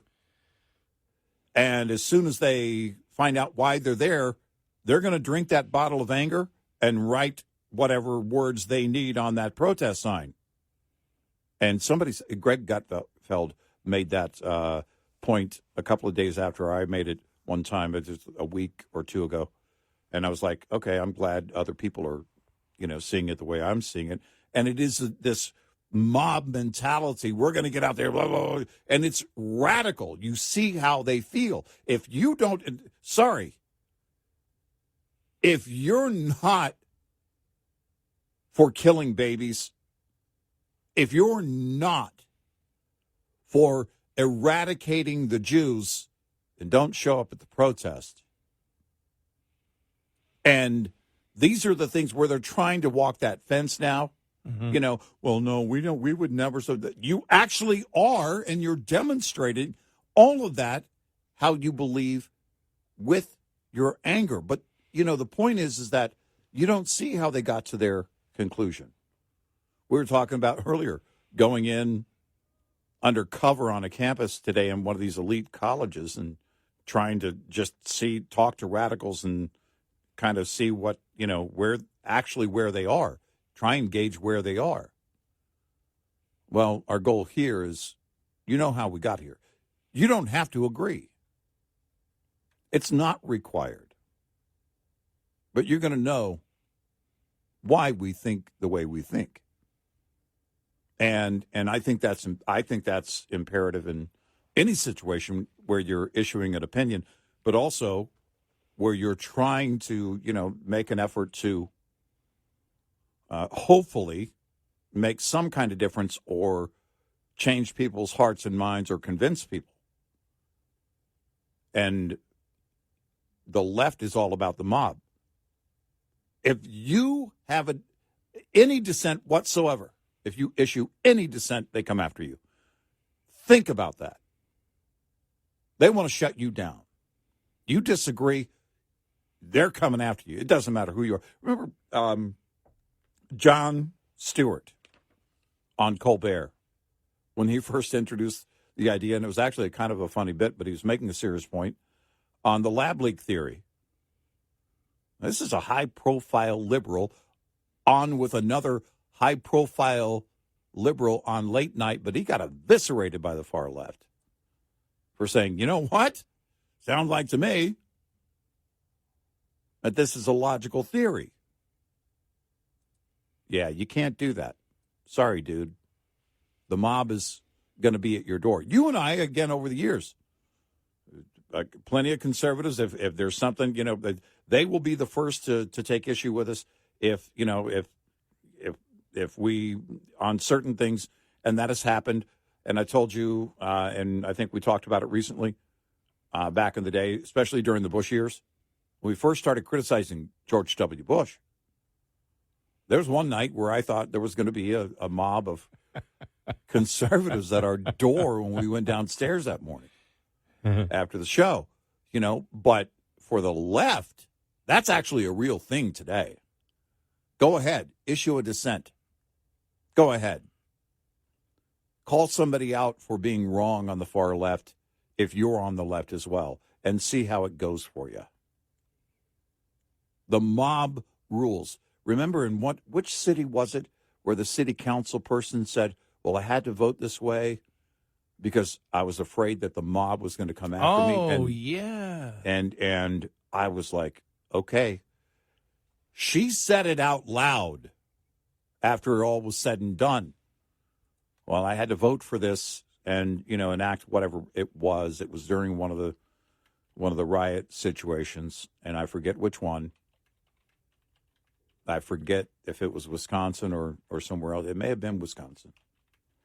But she was very clear about it after that.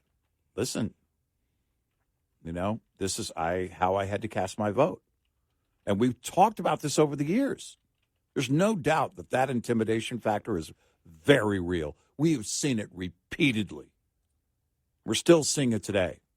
Silence is violence. They'll get in your face if you're not angry. That was the over the riots. Yeah. That was over the riots. Mm-hmm. Well, that was as we said, that was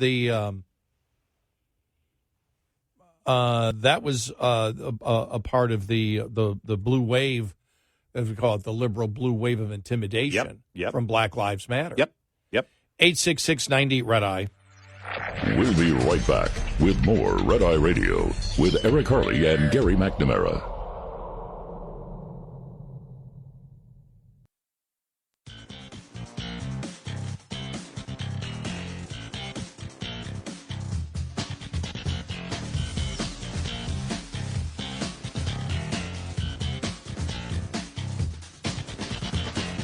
It's Red Eye Radio. He's Eric Harley, and I'm Gary McNamara. Do you have the feeling, I'm reading here, the judges signal they may loosen Trump gag order in federal election interference case. A gag order against former President Donald Trump in a federal election interference case is being weighed by a 3-judge panel after they heard arguments in a federal appeals court in D.C. on Monday.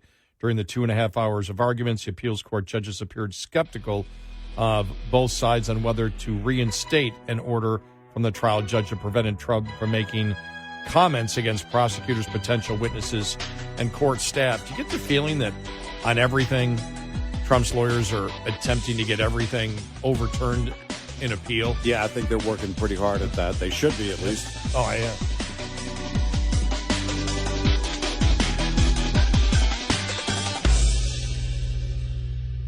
This is Red Eye Radio on Westwood One.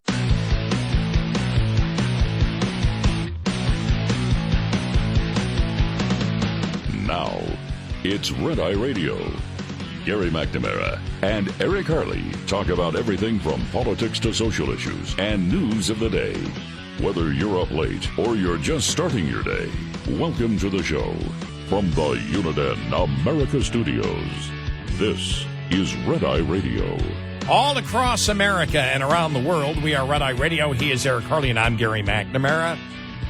It is our Thanksgiving show. It is. We are off the rest of the week. Our buddy Dan Mann is filling in tomorrow. Our audience loves when Dan is here. And, of course, if you listen on WTN in Nashville, you hear him every single morning right after Red Eye Radio. So he'll be here tomorrow, and then some best of programming Thursday morning, Friday morning, and the weekend. And then we're back Sunday night, Monday morning for Cyber Monday. And Dan, just remember, I was offered the WTN morning show job back in 1996. You know, Dan, when we were starting radio. When I was young. It's still one of the best interviews I've ever had. Job interviews, yeah? Yeah. I mean, I didn't take the job, but it was still one of the best interviews. They were owned not by Cumulus, which is our parent company. At the time, they were owned by Gaylord. Gaylord, yeah. Yeah. The Opry folks. Exactly. Yeah. And so... and in Nashville, that's like royalty. Yeah, so I got the tour of everything, got to see the shows, and it was real. I mean, it was we did a lot. I flew in. I believe it was trying to see. I flew in. I can't remember, but I flew in. I caught the quick show. Went around the whole Gaylord place. Caught just part of a show. Went in because they had access everywhere, and. Then I believe that would have been a Friday night. I came in Friday afternoon, and Friday night, then went to sleep, woke up, had breakfast, showed me a bunch of different things. Yeah. Made me the offer. Yeah. Said I'll think about it. Yeah. And we had time to kill. So we went back to the program directors. I went back with the program director to his office before he drove me to the airport. We had time. He goes, "You want to watch football? Yeah, all right. You want a beer?" Now, the entire thing is when you're on an interview, you really shouldn't be consuming any alcohol. You shouldn't? No, you're right. You shouldn't. No, but it fit at that point. Yeah. It was like, okay, I guess I can have a beer. but right. I always talk about that was one of my really good interviews. Also, when I interviewed for the midday slot at our great affiliate KXL. I was going to say, didn't in Portland, they offer Oregon. You alcohol at the Portland interview? Yes. Hey, wait a minute. Didn't Schomper, when he hired you at BAP, like have a 6-pack on his desk waiting for you? We did go. Oh. No, we did go to a sport. We did go to a sports bar though. Oh, you did? Yeah, we did we did go to a sports bar. Well, okay. So I don't believe I drank alcohol. But let me explain the one in Portland. Though. Well, okay. There's a common thread, and I have a theory. Go ahead. Yeah, because there's a common thread. I mean, you have to. It's like, we were just out somewhere. Did I say, "Give me a double whiskey"? No. I mean, it was always it was offered to me. But when I got hired, now number one, when I got hired at KXL, I was interviewed on July 4th weekend. Now, it was, from what I found out afterwards, after I took the job, it was a typical, it rained and was 40 degrees all the way up to the Friday before the 4th of July weekend. Yeah. All right. And then the sun came out. Yeah, it's Portland. Yeah. So I got in, I remember I got in because of the time change. I think I got in right as the sun was setting. Yeah. And so, but they knew that it was probably, because it was in the summertime, so it was probably 9 o'clock, but it was 12 o'clock my time because I was living on the East Coast. Oh, okay. And so we did a very quick dinner, and then it's like, okay, go to sleep. Woke up the next morning. Was very, they brought me to the radio station first. And the radio stations changed locations now, but at that point they had a great big panoramic window. You looked out, there was Mount Hood. Yeah, you could see it. You see the Willamette River right down there, and then you just looked out, and there was, and it looked perfect. And they go, "This is the way it is all the time here." Right. And it was like 95 that day, and like 55 at night. Right. On the days I was there, they had the Blues Festival going on that weekend. All right. We after everything was done, because everything was done very quickly. I mean, it was done. It was like, okay, here's the offer. Think about it, whatever. All right, you got another day and a half to be here. And the general manager at the time said, let's go out on the boat. So we went out on his boat down the Columbia River. Oh. And so it's a beautiful... Are you kidding me? It's a beautiful day. He's got a cooler, and he goes, you got to do a beer. I go, I'm on an interview. He goes, no, the interview's over. Tell me you had fishing gear on that boat. No, we just went. It's a great fishing river. Oh, I know. Yeah, catch salmon. No, we were only out there for about an hour. All right. So. Okay, fine. That's cool though. That's a great interview. And then the next day I just sort of walked around and did stuff. And then remember Brian Jennings? Yeah, great guy. Yeah. Brian, because he was the consultant. Okay. And he picked me up, and we had dinner at his house with his lovely wife, and then we took a Jeep ride, which I won't go into anymore, but we're all alive. Hey, man. He was going a little bit faster on some of these corners. Great adventure, right? You remembered it. And I still tell him today, I mean, he's retired now, but I still, if I ever hook up with him on Facebook, it's like, I still owe you dinner because I've told him that for like 25 years. Exactly. But, no, that's, and then when I got hired, that got me this job. If I hadn't taken the job at WBAP, right. when Bob hired me. Right. But that was interesting because he called me up. He says, come on in, just fill in for a day. Because I was thinking of actually getting out of talk radio. Mm-hmm. I had another offer outside of it, and I had different business experience. I loved living in Portland. I might not today. But yeah, right. But I think I was. I mean, it just hit me what you said. Yeah, it was like, whoa. Yeah, that's a kind of, yeah. Everybody understands where I'm coming from. Which, by the way, is what makes it even more tragic because that area, you've told me. I love it. My wife has been in that area repeatedly for business over the years and says it's just, the Northwest is just beautiful. Yeah, it's just, except for the rain. Right. It rains a little bit too much for me. But no, I loved living there, and I thought about staying there. And so when, so I filled in. He's just sit in the chair, see how you feel. And I liked it. I went, wow, okay, I like this. This is really cool. And when I was considering it, I had a call from, I told you, the guy who took my place in Buffalo. Mm. And he called, and he was program director of WBAP in the early 80s. Sandy Beach. Put Hal J in there. And right, yep. I got the message from him. Yeah. You're the biggest idiot in the world if you don't take that job. He said, if you get hired, never forget it, if you get hired there, you will never look for a job the rest of your life. Right. Yeah. I haven't looked for a job the rest of my life. Everything just sort of came to me from that point. He was crazy. He was right on that. But Schomper was great because we went then afterwards, met at a sports bar because it was in March. It was St. Patrick's Day. It was St. Patrick's Day of 2000. Mm. And so we went to a sports bar because all the basketball games were on. Sure. March Madness was going on. So we meet here, and he said, so what do you think? And I said, I like it. He goes, do you think you fit? I go, yeah, I think I fit. He goes, so do I. He said, but I'm not going to offer you the job. I'm like, oh, okay. Sorry. Thanks for the trip. He goes, no. You've turned me down twice before. And I did. At other stations. It did. In Madison, Wisconsin, when he worked there, and then in Albuquerque. And I turned him down both times. And he said, so I'm not going to offer you the job. You tell me whether you want the job or not. That's classic Schomper, by the way. I love it.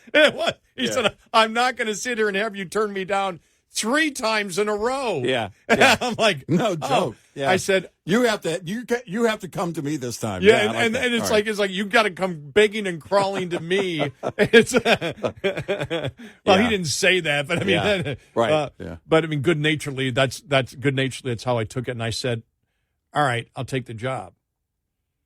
Yeah. And he said, well, we haven't discussed pay, and I said, well, if you want me and I want you, we'll work something out. Right. And it took a couple of months, and in between there, I had my first hole-in-one when I went back to Oregon, in Hood River, Oregon. All right. Well, nice. Was it Indian River? No, what I forgot. It was Indian something. I had Well, yeah. I'm trying to think. I don't think I've had anything close to that. I have a theory, though, as to why alcohol is almost always involved in your job interview. You're Irish. And they're like, okay, what should we do to lure him in? He's Irish. Take him to a bar. Oh, okay. Give him some beer. That's Irish stereotype. I know. That's why I said it. And the funny thing is, you'd figured that they would allow us to have cocktails on the air, especially since all the podcasts seem to be having, all the well-known podcasts. Are you saying they don't? They smoke cigars. They drink alcohol. Well, we don't. I don't believe alcohol. Well, the funny thing is, remember we were told, because alcohol's not allowed in the studios, really. I mean, they don't want you drinking. Right. And then Christmas time, I'll never forget, especially when I was at BAP the first time, they're like, just the general rules, no alcohol. I think it was just written somewhere. And all of a sudden, Christmas, I walk into the on-air studio one time. There's all these gift baskets, all with wine and liquor and everything else. No, I came in. Remember that? Yeah, remember that? It was before we worked together. Yes. There was that one because there was one a long-time sponsor or business partner of the radio station at the time that did that. And then I come into my all-night studio. We weren't working together. You were still on days there at WBAP. And I come in, and there's a huge bottle of Crown Royal being gifted to me. And I'm like, what do I do with this? And by the way, it is not only it's not only company policy and good practice to keep the two separate, drinking and talking on the air. It is law. DWO, drinking while opining, is a harsh penalty. But yeah, I never had that. 27 years for me. In fact, next week is 27 years ago when I sat down. My last job interview I ever had with Tyler Cox, who hired me for the old version of this show to be on with Bill Mack. And then I started December 9th of 96. Bill had been nominated for a Grammy for the Leanne Rimes song Blue. And I was coming in as this newbie co-host guy. And that was the last interview I ever had. There was no alcohol involved whatsoever. No beer. But, 27 years ago. Wow. It's crazy. Do you remember, and it was sometime after I first got hired, Bob asked me to call you. Yeah, I was at the airport when you called me. It wasn't about me coming on the air. That was the second time. Okay, yeah. It was to discuss, because I'd been in talk radio a long time. Mm-hmm. It's when I think you guys were going to go talk radio. Oh, that would have been 2001. Yeah, so we transitioned from country music. Bill Mack retired from the show March 31st of 2001, and it was actually 9/11. Months later, we were transitioning out of music, going into talk because in talking to America's truck drivers, they were they wanted to be engaged in a lot of what was going on in the news and everything else. And so we were making that transition. And on 9/11, actually, and my co-host at that time, Joe Kelly, and I were talking about Michael Jordan coming back to basketball. That was the only story that morning of 9/11. And we got off the air, and a couple of hours later, the world changed. Now, how long had Joe been with you before that? He came on board not long. It was maybe a month. Because I was when he interviewed for the job. I was at the lunch, Bob, because I knew Joe because from the station that is now our sister station. That's where he came from. Yes, he was at the sister station. Right, they weren't at the time. Yeah. Right. But I knew Joe not from that. I knew Joe when I had interviewed in Vegas at a radio station, and he'd worked for the company, and I turned that job too. By the way, I realized I've turned down more jobs than I've been fired from. Yeah, right. I think that's like a quarterback's touchdown versus interception ratio. But I was there, and so he wanted me there because I knew Joe to make him feel comfortable or something, I think it was. And then he said, will you call, when you guys got closer to talk radio, call Eric and give him some tips. I don't remember making that call. You didn't make that call. Oh, okay. I would have remembered that. Okay, because I remember making the call. Mainly because I would have hung up on you. I remember making the call when you were at the airport. When we were becoming a team. That was 2005, yes. No, Bob was always, he was like, if you can't. I mean, the problem was with guys, if you're doing another show, there's no way for our schedule to match up. And Bob was like, look, we want to, because I'm coming from rock radio in 96, top-rated rock station, to then country music with Bill Mack, and then 2001 transitioning into talk radio. And you think about that, and Bob and everybody involved, they were all very generous in offering whatever they could. Okay, this is kind of how it plays out, and what you have to be aware of and at all times and that kind of thing. But he was very generous. But no, you didn't make that call. But Because what sits in my mind, because I know I've made other calls before to other people, and I'm not saying it was Bob, that just in talk radio, that if, what should I do? And because all I can remember is it would be the same thing. Yeah. Just be yourself. I can't tell you what to do. Well, you can't. I mean, that's the thing. Give him some statement. advice. But that's I have no advice except be yourself. That's a huge statement, because being yourself on the radio when you're offering your opinion isn't easy at first. No, it's hard. Yeah. You're putting it all out there. Oh, yeah. It's hard. Yeah, I was scared to death the first time. Yep. 866-90-RED-EYE. Brought to you by Hot Shot Secret. Hi, I'm Jen Loomis, a transport safety expert at J.J. Keller, and I'm here to share a tip on roadside inspections. At a roadside inspection, inspectors may ask to see supporting documents.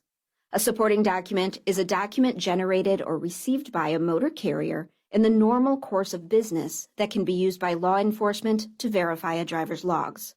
These documents can include bills of lading, itineraries, schedules, or equivalent documents that indicate the origin and destination of each trip.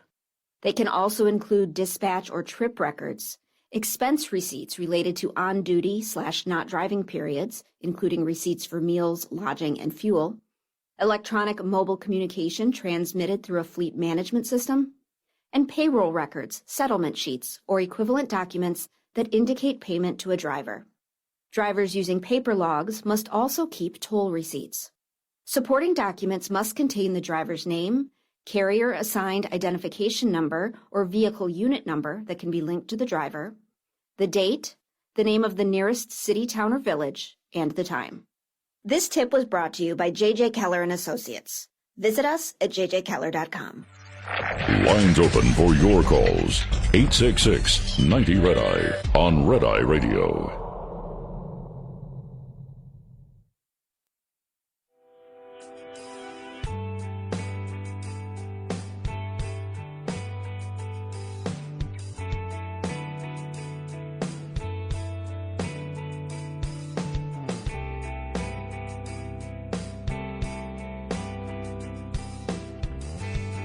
It's Red Eye Radio. He's Eric Harley, and I'm Gary McNamara. Shoplifting. You see the CNN article the other day trying to say shoplifting really isn't that bad. Yeah. Shoplifting's always existed, and it's being overplayed and everything else. And then there's this story from the California sheriff.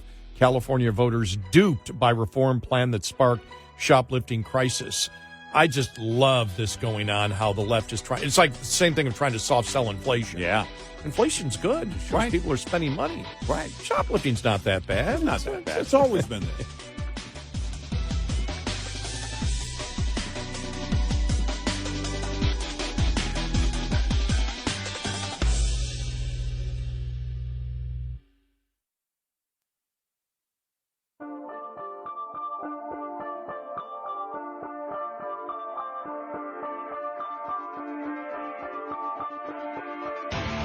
You're listening to Red Eye Radio from the Uniden America Studios.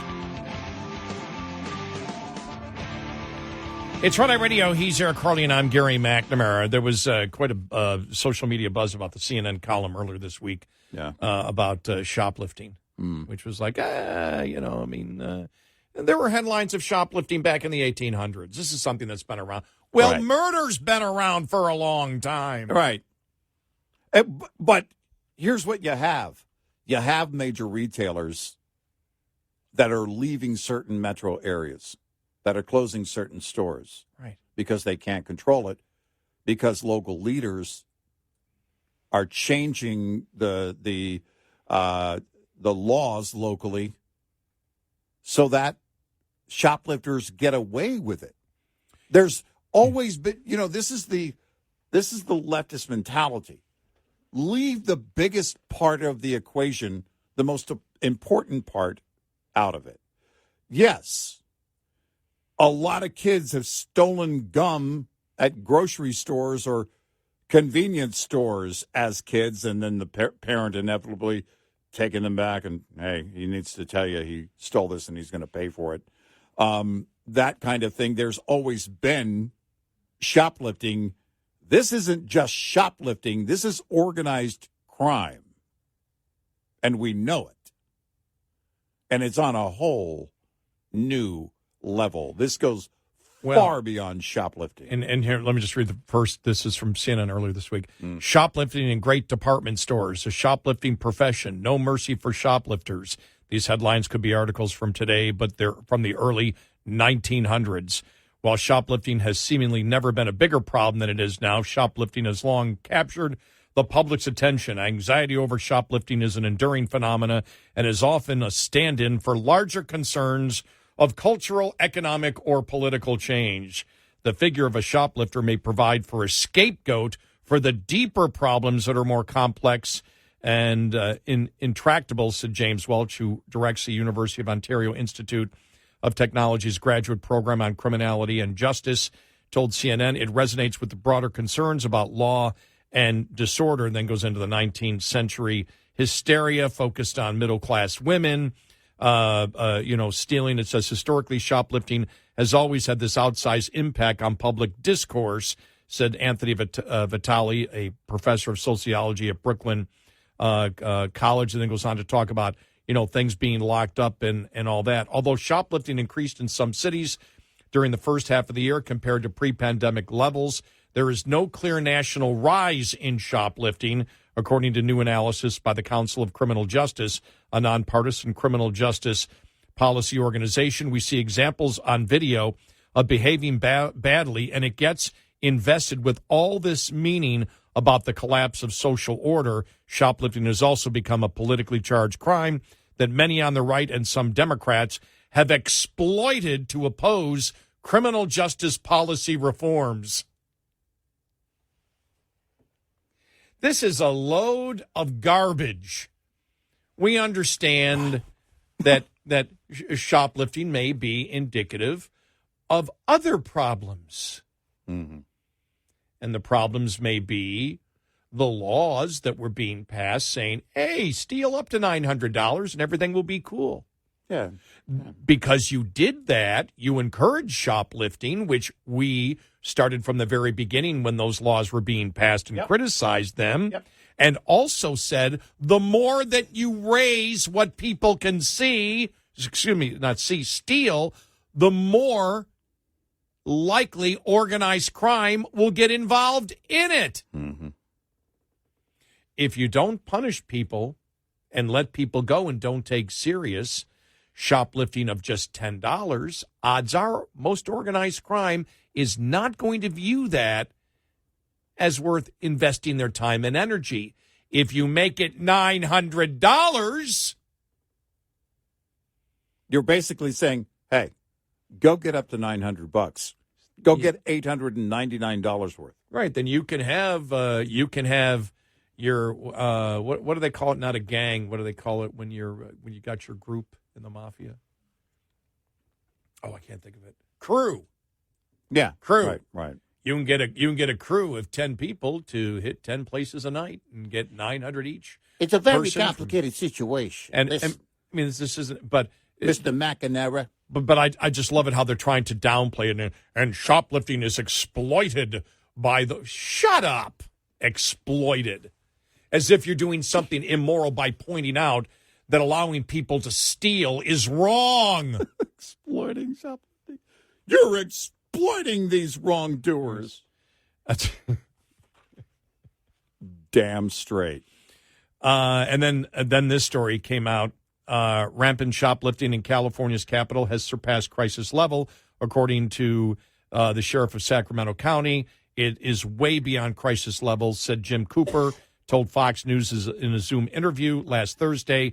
Cooper took to the internet by storm earlier this month when he said in an X post that Target leaders prevented deputies from thwarting shoplifting incidents despite the store requesting help to stop the shoplifting.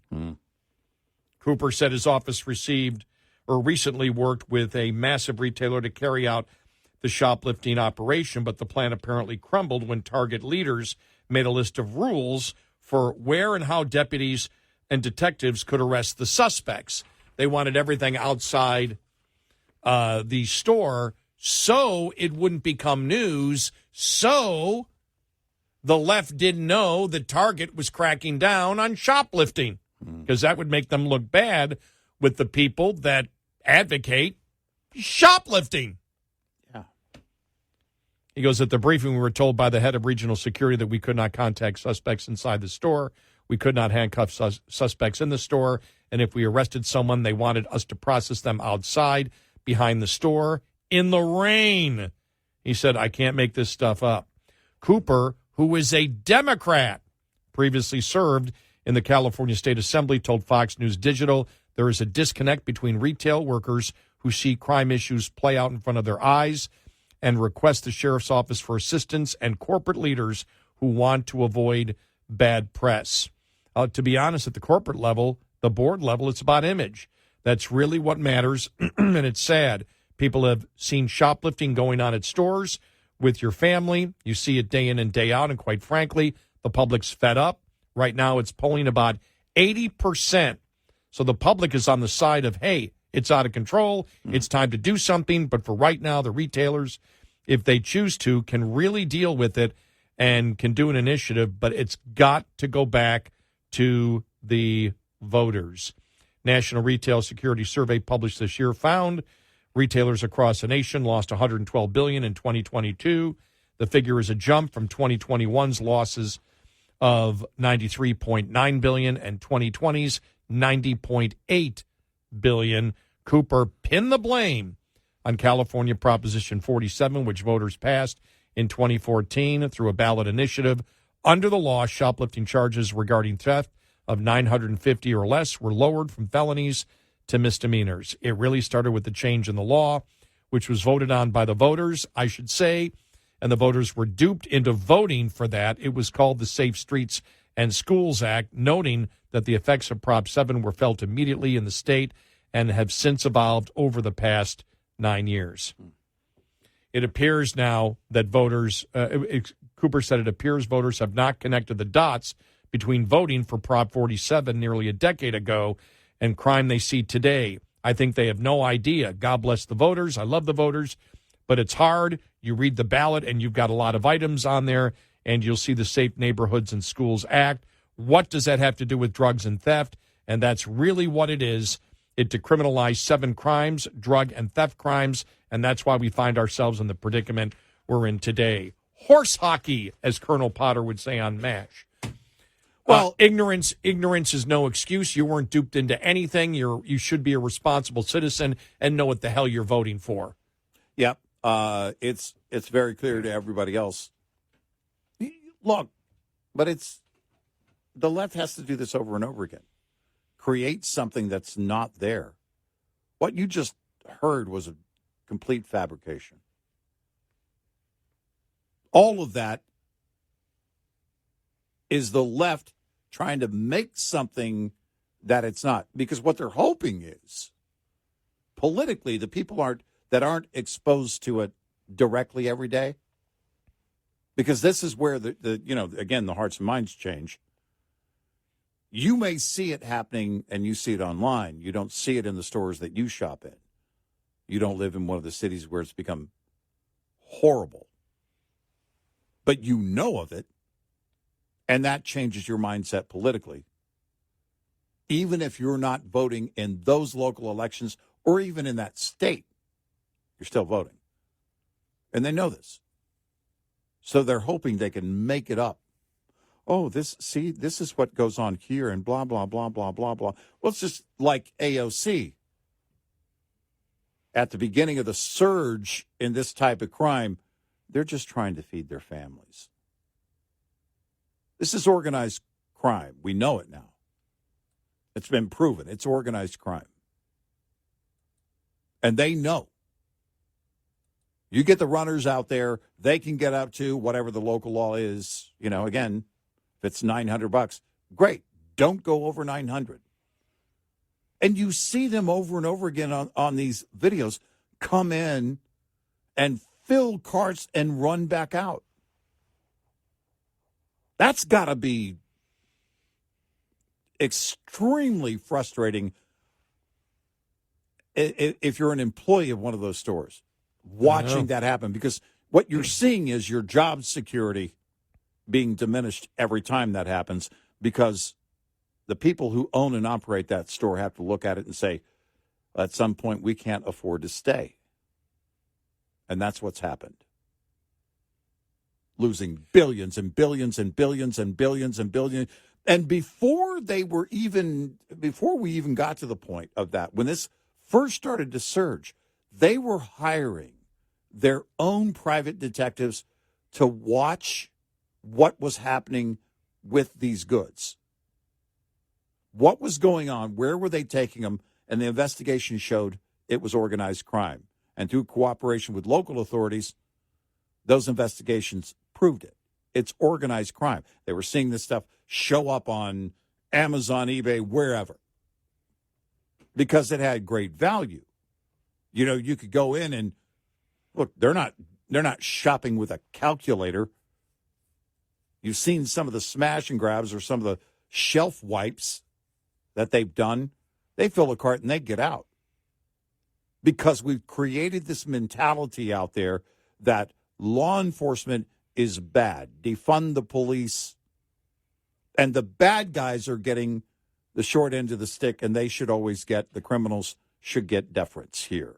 And based on a handful of cases over the years. And so now, what do you see?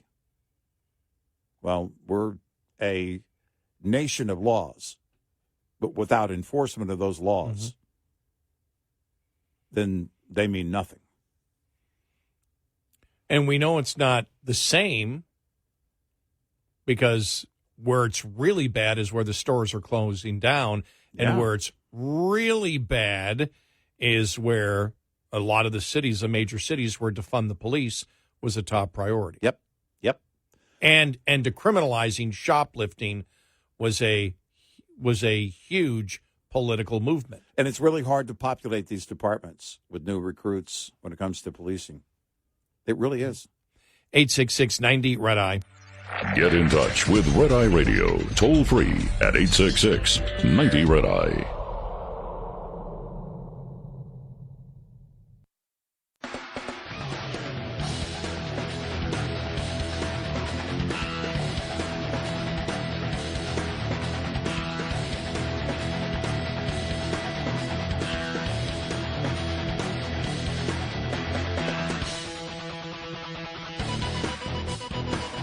It's Red Eye Radio. He is Eric Harley, and I'm Gary McNamara. Here's another thing, too. I mean, it's like you knew this was going to happen. We knew when you had cities, because we remember when it started in Dallas. Remember when they said, okay, I forgot what it was. We're not going to take a report on something, call it in, but we're not going to show up if was like, this goes back a few years ago, it's $700 or something like that it was. Yeah. And we just said it's going to be a problem. When the state of California passed their law, we said there's going to be a problem. You can see these things coming. It doesn't, when you open the border, it doesn't take a rocket scientist to figure out what's going to go on. Exactly. And then the left contemplates, well, are we making too big of a deal out of it? I mean, is that really, was passing this law and making it, giving the economic incentive for somebody to steal something that's $900 instead of $10 and they won't get in trouble for it, or it's just a misdemeanor? Could that be an incentive to steal? Well, let's analyze that. We'll have panel discussions. Shut up. Yeah. It's change the law, but here it is. Oregon opiate deaths increase 13 times after drug decriminalization law. That's heroin and cocaine. Wow. We have to do something different. As Oregon reaches the 3-year anniversary of passing its trailblazing law. Trailblazing. Decriminalizing hard drugs like heroin, meth, and cocaine, death and devastation are pushing many to plead for its reversal. Duh! Yeah.